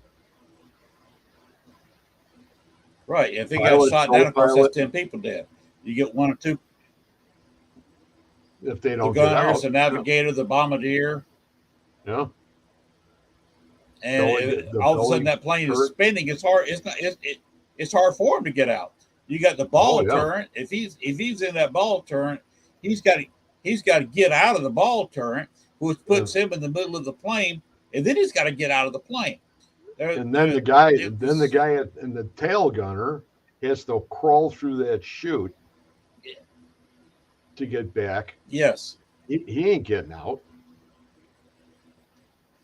You know, there's a whole bunch of crazy stories. You know, and you know, it's just like why I preoccupied a lot with Gettysburg.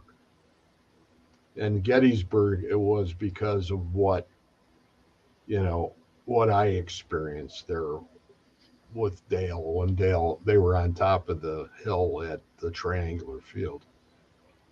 And I'll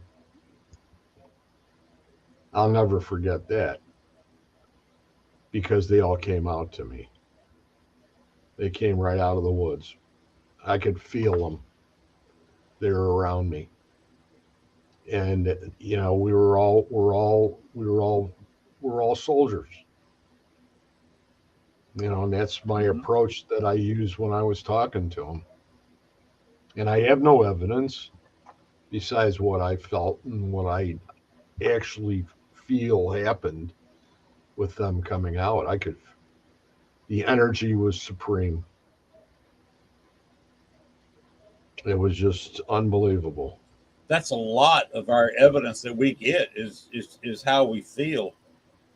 Maybe we have a camera in our hand that's running the whole time. A lot of times it doesn't pick up anything, but we know that we're surrounded by something intelligent that's trying to talk to us. They came right out of the woods. I mean, I wasn't even 15 That's feet what I away mean. from the trees, and that's where they all came out of when they charged up the hill at the triangular field, and that's where the slaughter was. Right. So I had no idea when I first went down, and my idea was just to try to communicate. And I was on a big giant granite slab. You know, what a magnet, huh? If you really stop to think about it, a Yes. giant piece of granite, and the boulders that were around it had all these big chunks that were blowing out of it from all the rounds that hit, that kind of thing. So the residual energy was way up there. You were surrounded by residual energy, Yeah. stored energy. If you don't want to see a ghost, a big slab of granite is not where you want to be. Well, Rosemary Eileen Guiley was with us, and she went down. She went by me, and I says, "I'm staying here." And she says, "Wow, that's a great spot." And we talked about it the next day. And I said to her, I said, when I first saw it, I thought it was a good spot because it was really close to the trees. And she says, and she made the comment and sort of verified the fact that, yeah, well, they all charged out of the trees, and they would come in waves. And the Union guys were on top of the hill, and they had these little rocks in front of them. That's all they needed because they were laying down, picking all of them off. And then they had the second wave behind them that they would stand up and they would fire down. And then the guys on the bottom level, they would reload and then they would shoot. So they were just knocking them dead. And you had Devil's Den right up the other side behind you. So it was Right, it was because crazy. that's another place that's full of boulders. Yeah. That's And then you from what then you I've got heard. little That's two of the hottest spots. then you got a little round top that goes up. And that's, when you stop and read about what the generals and the commanders on the field were talking about, that nobody wanted to take the hill because it was insane. It was suicide. But that's what Lee wanted. And Longstreet was the one that Right. said, "Hey, you're going to do it." That's the orders. Lee Lee really screwed up at Gettysburg. That was just a disaster for him Well, he because thought it he seemed thought like he he had all kinds of choices. well he the big thing that got him though was the fact his cavalry was nowhere to be found, and that was his eyes. They were chasing a bunch of Union Right. cavalry units instead of going ahead and doing their recon and then getting back to tell Lee what they had in front of them, because Lee had no idea. But Lee he was going to Right. Gettysburg to get the shoes. That was the whole thing. That's it. That's what. That's how it Yeah. That's started. the only reason they went there. Yep. But who the Is heck who the heck two out units. and Yeah, they two of ran the into the scouting resistance, units just met, started shooting at each other, and they and called for then it kept on. reinforcements. And next thing you know, two armies were there. Yep. And then they played it all And Lee out. kept attacking. Yeah, and then on the charge, Seward's charge later on, they Or you mean he pickets? aimed his cannon at what Pickett's, excuse me, uh, Pickett's charge. Uh, Lee fired his cannon. He elevated the guns to shoot. Hopefully, he thought onto the Union lines, Had he had cavalry, or at least just a few people, looking at the Union lines from the side, he would have seen that he was overshooting with his artillery.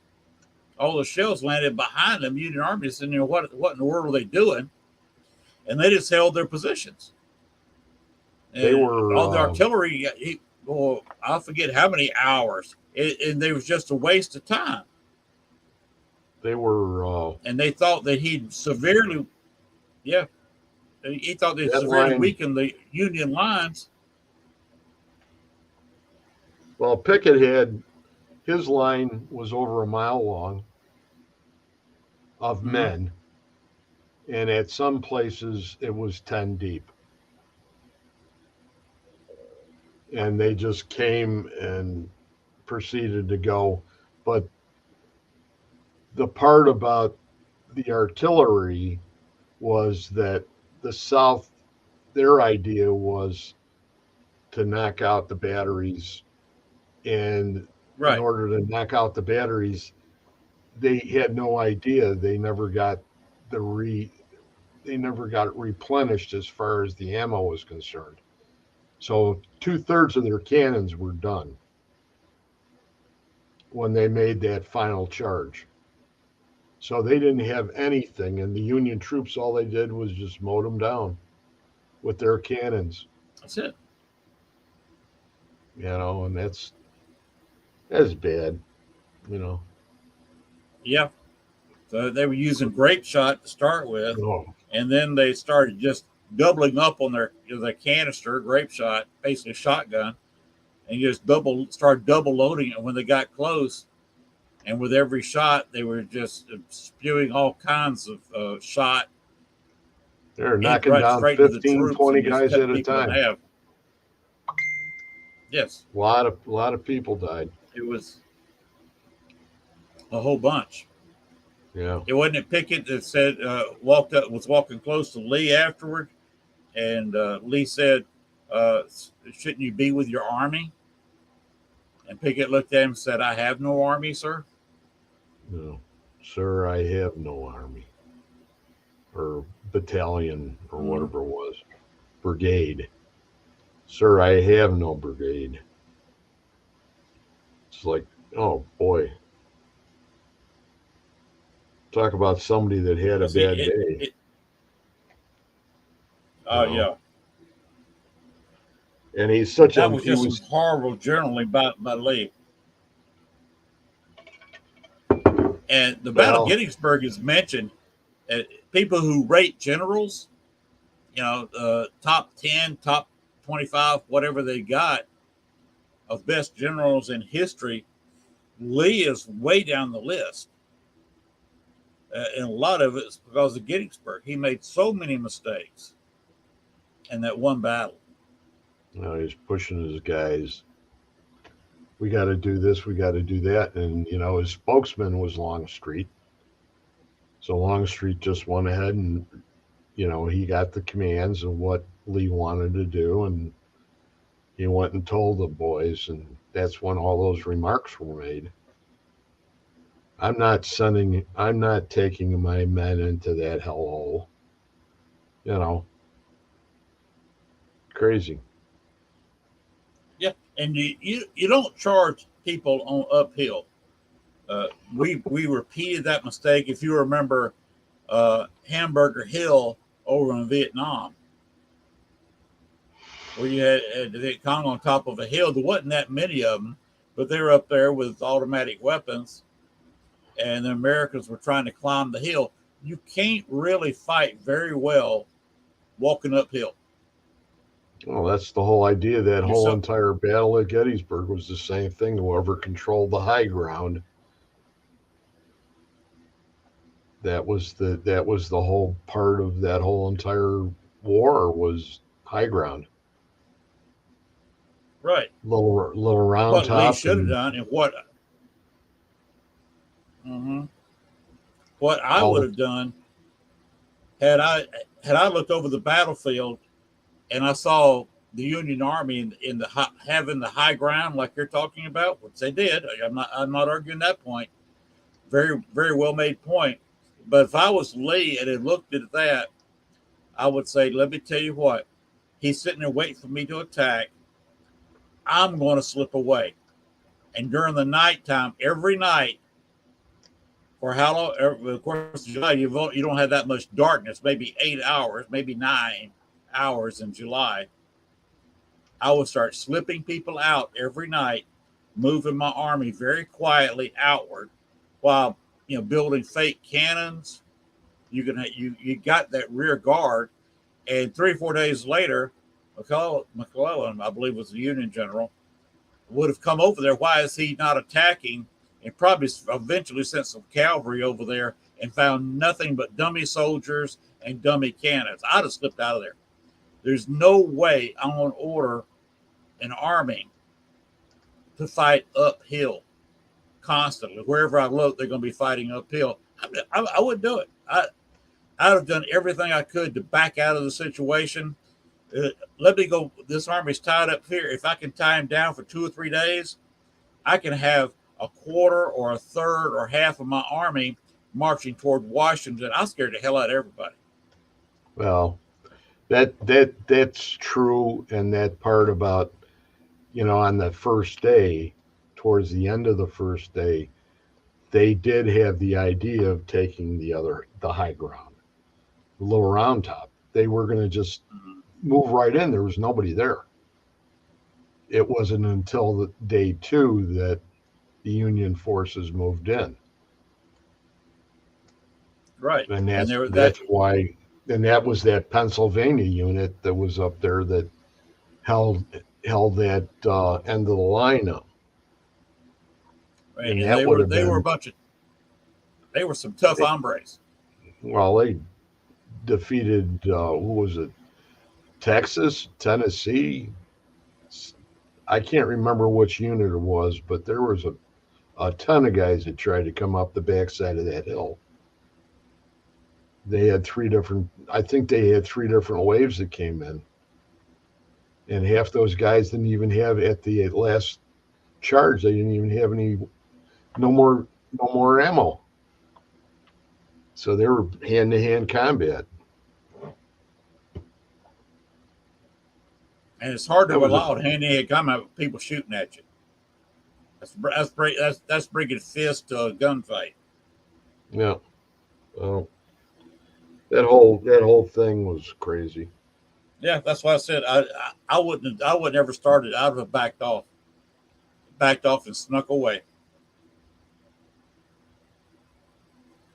And of course, if Lee could have gotten his army marching toward Washington and McClellan kept his on the high ground, afraid, waiting for an attack from Lee, and half of Lee's army is 2/3 of the way to Washington before he realizes what's going on, with the Confederate army between McClellan and Washington, then there's trouble. McClellan's got to catch up with him and then got to stop him from behind. That would have been the end of the war.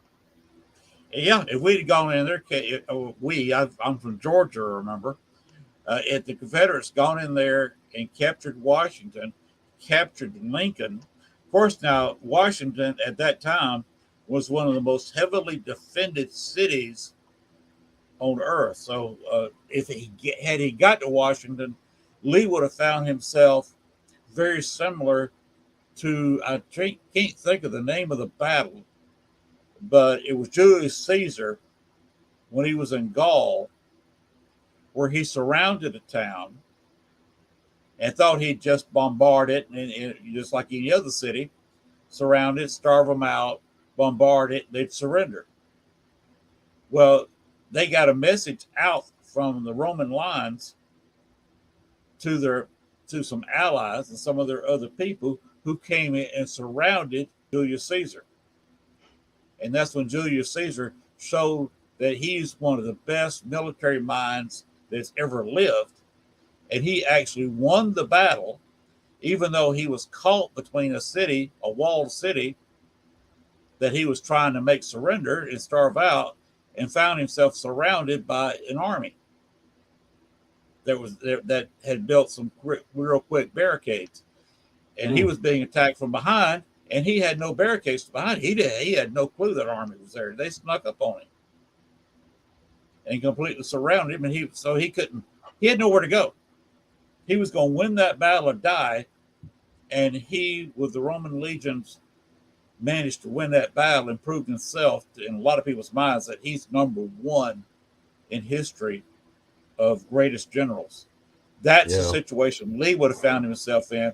And could Lee have survived with his army surrounding Washington, again, heavily armed, heavily barricaded?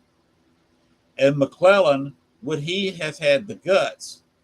Because McClellan was a great organizer, probably one of the greatest organizers and trainers in the history of the American army. But he did not know when to fight. Would if he had had the guts to surround Lee as Lee surrounded Washington and destroyed Lee's army? No. Or could Lee have turned it around? Isn't that why they sort of removed McClellan? That's exactly why they removed McClellan. Exactly why. And that's why he put Grant in after Grant, of course, at almost the same time of Gettysburg, was down here closer to me in Pittsburgh. Yeah.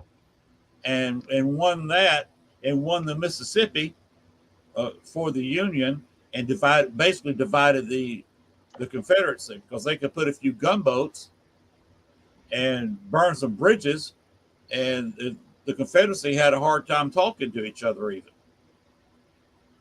across the Mississippi, because the Mississippi is a good sized river, as you well know. And if you don't have a bridge anywhere there, and there's no communication lines going to, you ain't getting across. You're not going to say, hey, tell a couple of guys, say, can you swim this message across the river and talk with this army on the other side? No, that doesn't happen. This isn't George Washington, and we're not crossing the Delaware. Exactly. And that's why Lincoln put Grant in charge. And that's one reason why Grant is known by people who know history and study the military. Grant's ranked way above Lee in best generals. He didn't do that well at West Point, but a lot of great generals did. And that's why I respect Grant much higher than I do Lee. Lee screwed up. He was fighting the Napoleon style, and Grant came in as a grinder. He would come in. I want to build my army up, and of course, McClellan actually was an underling of Grant, and actually did a lot of organizing and kept him supplied, and did some training for him under Grant. And Grant come down with superior numbers because Lee never replaced those people from Gettysburg. His army for the rest of the war was 2/3 the size it was before Gettysburg, because all the people he lost there was a lot of experience, a lot of knowledge that he could never replace. He never hoped to replace. It never did. So he had to fight with a lot of green troops. And if you look at the numbers he fought with after Gettysburg, it was 2/3 and dwindling for the rest of the war, while Grant commanded increasingly larger and larger numbers of people because their draft was rolling at that time, and they were getting African American troops by the thousands joining the army. So that he was able to come down and just started attacking, and he took a page out of Patton's book. Of course, if you ask Patton had been around for years. He worked for Alexander the Great. Remember, he was a big fan of reincarnation, but he fought like Patton did, just attack. We attack at night, we attack in the morning, we attack in the evening, we'll attack during lunch. And that's how Grant was, and that's how Patton was. Attack. I'm not waiting on you to attack. I'm going to attack you. And that's how Patton won us North Africa. He had Rommel was back in Germany with an ear infection, and there's a name for it. I can't pronounce it. It's a long name, but basically it was an ear infection. but his army was going to attack Patton by surprise, and Patton got lucky. He put some scouts out, or should I say, smart enough to put scouts out. Knew they were coming, heard their communications, had broken their communications, and he said they're attacking up at this point at this time, and he was sent there to destroy his whole army, to destroy Patton, because he knew Patton would destroy him if Patton got the chance. He attacked Patton. Patton found out about it, laid a nice little trap, and they had a nice 2 or 3 day battle that Patton won. Yeah. And that shocked our British friends, because they didn't think that the Americans could fight any kind of Germans, especially the Vaulted Africa Corps under Rommel's direct command, the people he had trained. And Patton had read, of course, Rommel's book, and just that was just that. That was that one. That was that one line that was in that one movie, wasn't it? Yes, it was. And he I read your book. And Rommel did write a book. I mean, if you're fixing to be in a world war, you don't write a book on your tactics. That was a mistake by Rommel. That's how egotistical he was. Yes, of course. Now he was a great general, but he won a lot of North Africa battles because there was an American that was embedded with the British, and he was sending daily reports back to his people he worked for in the United States about what happened that day. Yeah. And kind of what he knew about the plan. Rommel was listening to him and could guess what the British were about to do, and that's why they drove the British almost through Egypt past the canal. And if they had gotten to the Suez Canal, this is a whole different war.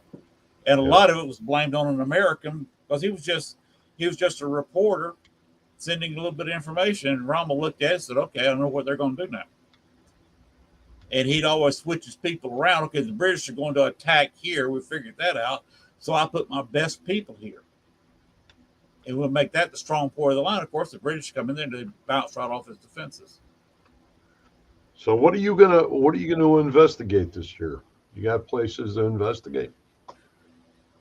Probably not going to get to do much of anything, because this surgery that Gail, the fusion that Gail went under, she is... It will be first. It'll be in the middle of January, but at the earliest, before she's clear for any kind of work.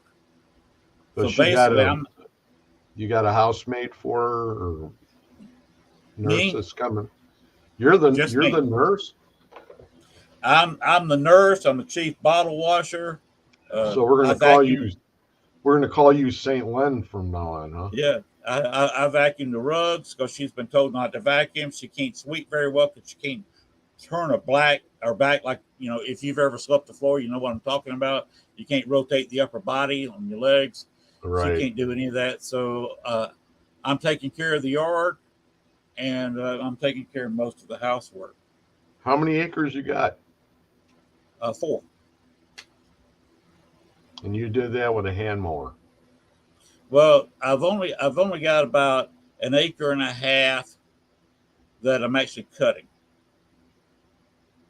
but and even 1 acre with a push mower is a lot to do. You don't have a tractor? No. You got to get yourself a tractor. Well, the trouble is a tractor brand new is going to cost between $2,000 and $3,000. Well, you don't have to buy a new one. The used ones around here, I do not trust them. Sure, I could lay out $1,000 for a used tractor, but I had a neighbor give me a tractor and tried to keep the maintenance on it. Finally, the engine broke last year, and you just don't know what you're getting with the used mower around here, because people use them so much that they sell it to you for $500, and it already needs a new engine because it's already maxed out at the hours it could run. Yeah. And you just don't know what you're getting because everybody around here's got acreage. This area I'm living in now, they sell the lots for 4-acre lots. Okay. And in fact, you have to own 3 acres to legally put a septic tank in there. Wow. So it's not like I bought 4 acres here and could sell 2 acres to somebody else. I can't divide that lot. Legally, neither one of us could have a septic tank. So I just can't do it. But you got to have 3 acres with a septic to have a septic tank. So they kind of get you there. So everybody's got a 4 or 5 acre lot. Some people have got 7 or 8 acres. Guy behind me just bought over 20 acres. He's building his retirement home back here on kind of almost the top of the hill. He's basically part of his lot's on the same kind of hill that I'm on. His house is just almost the same as mine. That's what I was talking about earlier, kind of rolling hills, almost a ridge of small hills. Right. We're only talking about 70, 80 feet, from the ground because, like I said, we're only 175 feet above sea level here. And he's got over 20 acres. I don't know what he's going to do, but he cleared it. It was wooded, heavy woods. It'd been that way for probably 100 years. And he cleared it. I mean, cleared it to the ground. He slashed and burned everything. And so I don't know if he's going to just grow, have cattle or horses, or whether he's just going to have 25 acres he's going to have to mow. I don't know what he's doing. I have a place. We went to a resort in northern Wisconsin. If we have enough time, I don't know when you're going to split. It's up to you. It's in northern Wisconsin. It's in Vilas County. And we've been going, my wife's family's been going there for over 65 years. Okay. And I've been there for 60. And unbelievable. They had the original lodge, and then they had all these cabins, and then they had the new part. And the guy that built or updated most of it and opened up the restaurant sold it last year to this guy that wanted to go ahead and give his daughter a home on the lake. So the lodge was built in 1880 something. And that's where I did a lot of my investigating up there. Okay. And there's a spirit there by the name of Harry. And his last name was Starr. And this was, the lake was named after him. And he was there in the lodge. He's always been there in the lodge. That's where he stays. And this guy bought it all, and he tore everything down, including the lodge. Wow. And I was talking to old family friends that live up there, and I says, is there anything left? They didn't tear down the lodge, did they? He says, Greg, it's all gone. Wow. And I says, the last thing I said to him before I sent the message was, I hope Harry burns his friggin' pants off.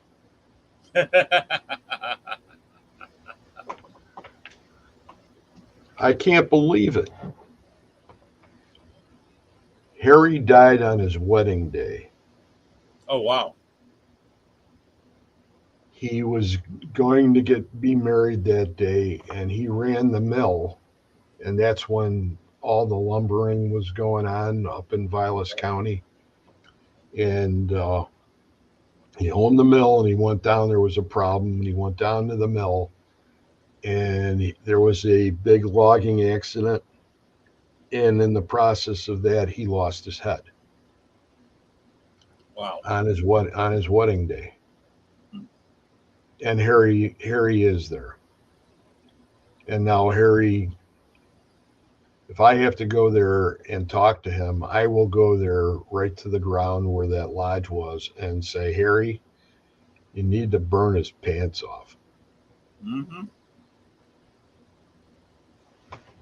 You know, that's, the guy that owned the resort too was a hell of a preservationist. He went ahead and saved the old schoolhouse and had it moved, and they reopened it, and they did activities in it and everything now as it was. And they saved the bait shop and places like that. And there's only so many people in this town, like 50, 60. It's a very small town, but he was the powerful one in the town. He was the one with the money. Right. And his family had a lot of the paper mill money. So they invested in their son, and he's the one that continued to add on and build everything and tried to save the lodge. But he never went ahead and finished that paperwork off about the historic landmark status Mm-hmm. for the lodge, because this guy had told him he wasn't going to tear it down. Oh well. Damn. I'm surprised. Go ahead. Go ahead. Overtime. I'm surprised. Let me do this. Go ahead. Keep talking. Keep talking. I'm just going to flash these up to show everybody I'm in overtime. I don't like to say anything. Okay. So that's the kind of crap that you want to go ahead and just get. Somebody's going to shoot him. Yeah. Yeah, that's horrible. How much overtime we got? Too much. All I want to take. All I want to take. There's no show on after mine. Okay. Well, I can run it as long as I want to. I've had 4-hour shows before. Well, I don't want to do a 4-hour show. I want to go to bed. It's 11. That's like you were talking about that Rob was doing. We did a 12-hour show, and some of the group that hang out in there want to do a 24-hour Zoom call.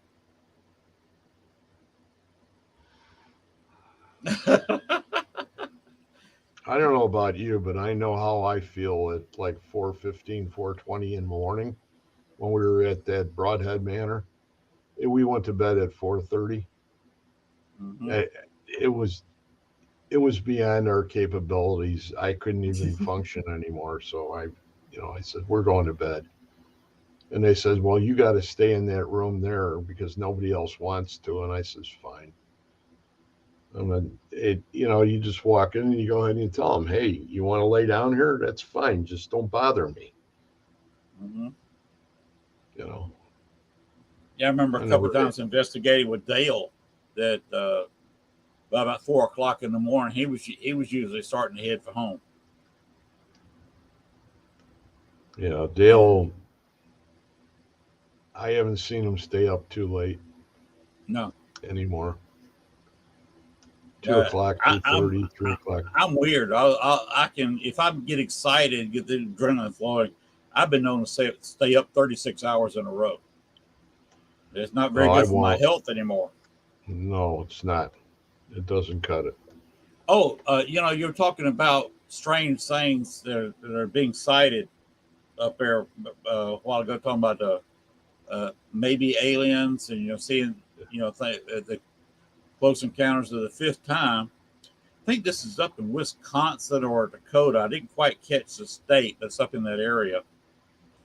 where this is I don't delve into politics too much, and I don't care to start a Democrat Republican debate here, but this is a Republican mayor of the town wanting to do business, and a Republican U.S. senator from the same state are having a big argument. The mayor wants to get a Chinese business in town, a corn mill, where they grind corn for the Chinese for export, buying American corn, grinding it, and sending it to China. The mayor, of course, is all for this. This is a multi-million-dollar investment by the Chinese in his town. So, of course, that means jobs, that means tax money, et cetera, et cetera. Everything a good-sized business brings into a small town. Republican U.S. Senator is against it because they found some intelligence from the Chinese, where somebody made a comment they shouldn't have, that said the location of this corn grinding mill was interesting, prudent. I forget the word they used. Basically convenient, because it's right by a U.S. Air Force base. And they said it was kind of convenient because they could see the flights in and out of the Air Force base. This is they're not saying the source they used. This supposedly is what somebody in China said about this place. Of course, the Chinese with the corn grinding mill is saying, we're not, this is for corn grinding. We're spending millions of dollars here for grinding corn for sale in Japan. We're not spying. Well, the U.S. Senator doesn't want the place there, and he's looking to crush that business even being started. Because, of course, the military doesn't want any part of it, because they don't want anybody saying what flights are going where. I almost got in trouble with that myself. And sure don't want the Chinese know anything about it. I almost got in trouble in Fort Benning, Georgia. I was living in a trailer park several years ago, before I went to Chicago, which is about 21, 22 years ago now. And I have been around so many transport planes, I can almost hear the engines and tell you what kind of plane it is. Yeah. And a friend of mine that lived there, was a supply sergeant. I said, where were the flights headed today? He said, there were no flights out today. I said, I know there were flights out today because I heard the C-130s revving up. I heard them taking off. I heard several planes. One would take off, the other one would rev its engines up, warming the engines up, and would take off. He said there were no flights. There were no flights. I said, I know it was. He come back the next day and pulled me to the side quietly, said, there were flights. How did you know that? I said, I know military aircraft. I said, I can tell you the difference between a C-5B, a C-130, a C-17. I said, I know, I can tell you the difference from miles away. If I can hear the engine, I can tell you what kind of plane it is. It's like listening to helicopters. Yes. Helicopters the same way. I can always tell the difference between a Huey and a Black Hawk, even at a great distance. But he said there were classified flights going out yesterday. You weren't supposed to know that. Nobody was supposed to know that. And the whole time I lived there, which was over a year and a half, I never heard engines from Fort Benning again.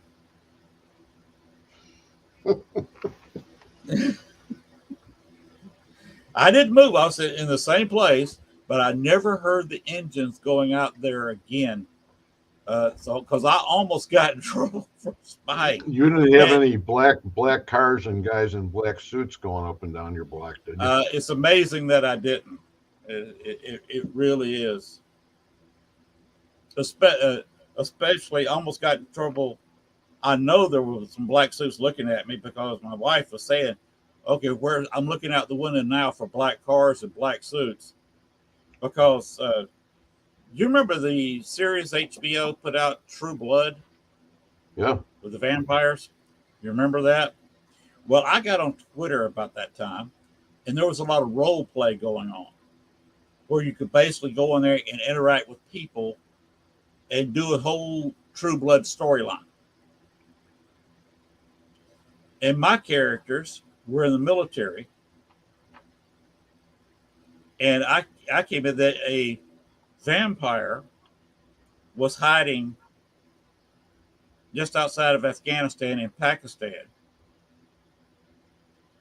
and they took some stealth Blackhawks in my story that I was role playing, landed close to that area, came in and started shooting people. It went room to room, and were shooting everybody in the building with silver bullets, so to kill them, and shot the main vampire, killing him. And it went on. I'm not going to go into the details; take me too long to do it. But this was about 4-5 months before the Bin Laden raid. Wow. And I went blow by blow almost the same way that the Bin Laden mission was carried out. I don't know if somebody stole that from me in the military who said this is how we should do it, or they'd come up with that plan. And I just happened to say, this makes the most sense if you're going to get somebody out of a place. Oh. This is how you do it. And that's it. It was exactly the way they got Bin Laden out. And I was surprised after the Bin Laden raid that I didn't get arrested. Because if you read my role play, and this is all printed up on Twitter for all public to see, it looked like I had inside information on the Bin Laden raid. But the Bin Laden raid was kind of a last minute thing. They kind of had the people set aside, but they didn't have a mission for it. And it finally come out. You had that one woman that said, this is where he is. And she talked to enough people to get them to raid the place. They were not sure they would get Bin Laden. So I don't know. Maybe they read my role play and said, let's do this. Let's try this. Let's try it this way, and sent the SEALs in, which was what went in my role play, and got Bin Laden. Wow. And it was hilarious that I was almost naming the same SEAL team. Crazy. I don't know how I got up into that, but it's just amazing. I didn't get arrested both those times. Well, I hope you don't now. After somebody listens to the program. Yeah, I hope not. Well, hopefully nobody's paying much attention to me. Let's call it. Let's pull the pin on this. Okay. And okay. While we're at it, happy birthday to me. I wish you the best in what you're going to do. And let's hope that we don't get in World War III, because you heard what happened, right? We moved our main headquarters for our military that was in Germany, and we're putting them permanently at a permanent base. Poland. In Poland. Yeah, I heard that. We also sent 2 destroyers and a couple to the area, and sent 2 more squadrons of F-35s to Great Britain. Along with, I think we sent 30 or 40,000 extra troops to Germany. Now they're 300. 300. But that counts for NATO. Yes, and now that Sweden and Finland are going to be members of NATO. My daughter's leaving tomorrow morning to go to Sweden with 2 of my grandchildren and her husband, and they all have joint citizenship. Ooh, you heard what Putin said about that, didn't you? They said if we send any of our military to Sweden or Finland, especially Finland, because that's right next door to Russia, that there would be consequences. Yeah. So I hope she continues to be safe. Oh, yeah. I hope so too. Because if a Russian boot now steps over the border into Finland, that's World War III. Yeah. Because we'll retaliate, and the only thing Russia can do, since their their gross national product (GDP) is less than the state of Texas, they wouldn't stand a chance. When NATO came in with all the NATO countries and with their armies represented, we'd just run all over Russia, and they would be forced to use nukes. And if they use nukes, we're forced to use nukes. I hope not.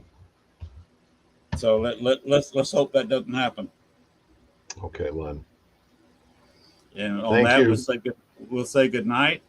Good night. I wish you the best. Stay in contact with me, because I'll stay in contact with you, because I love hearing about what you're talking about tonight, and this really experimental stuff that your people are doing, your friends and other groups are doing. It's amazing work, and it's a lot of fun just talking about it.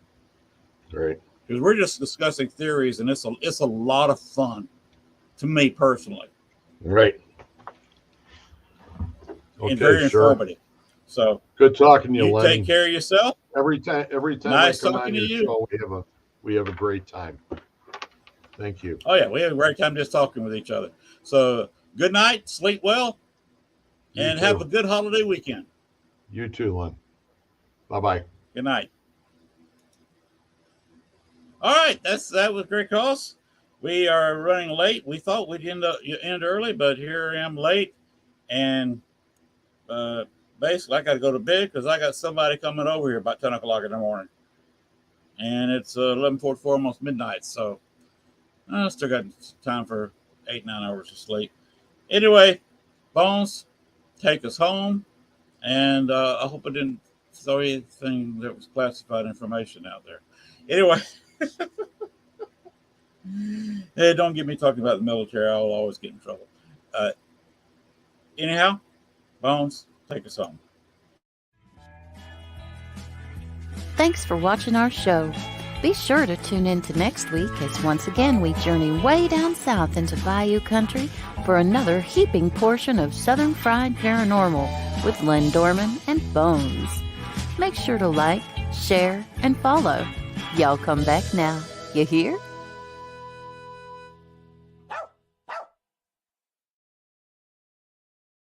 Hey, if you watch on Facebook, send me a friend request. You watch on YouTube, like, share, and subscribe. That really helps us out. Thank you very much. Have a great holiday weekend. And if you're watching this as a podcast after the 4th, I still wish you the best. Good night.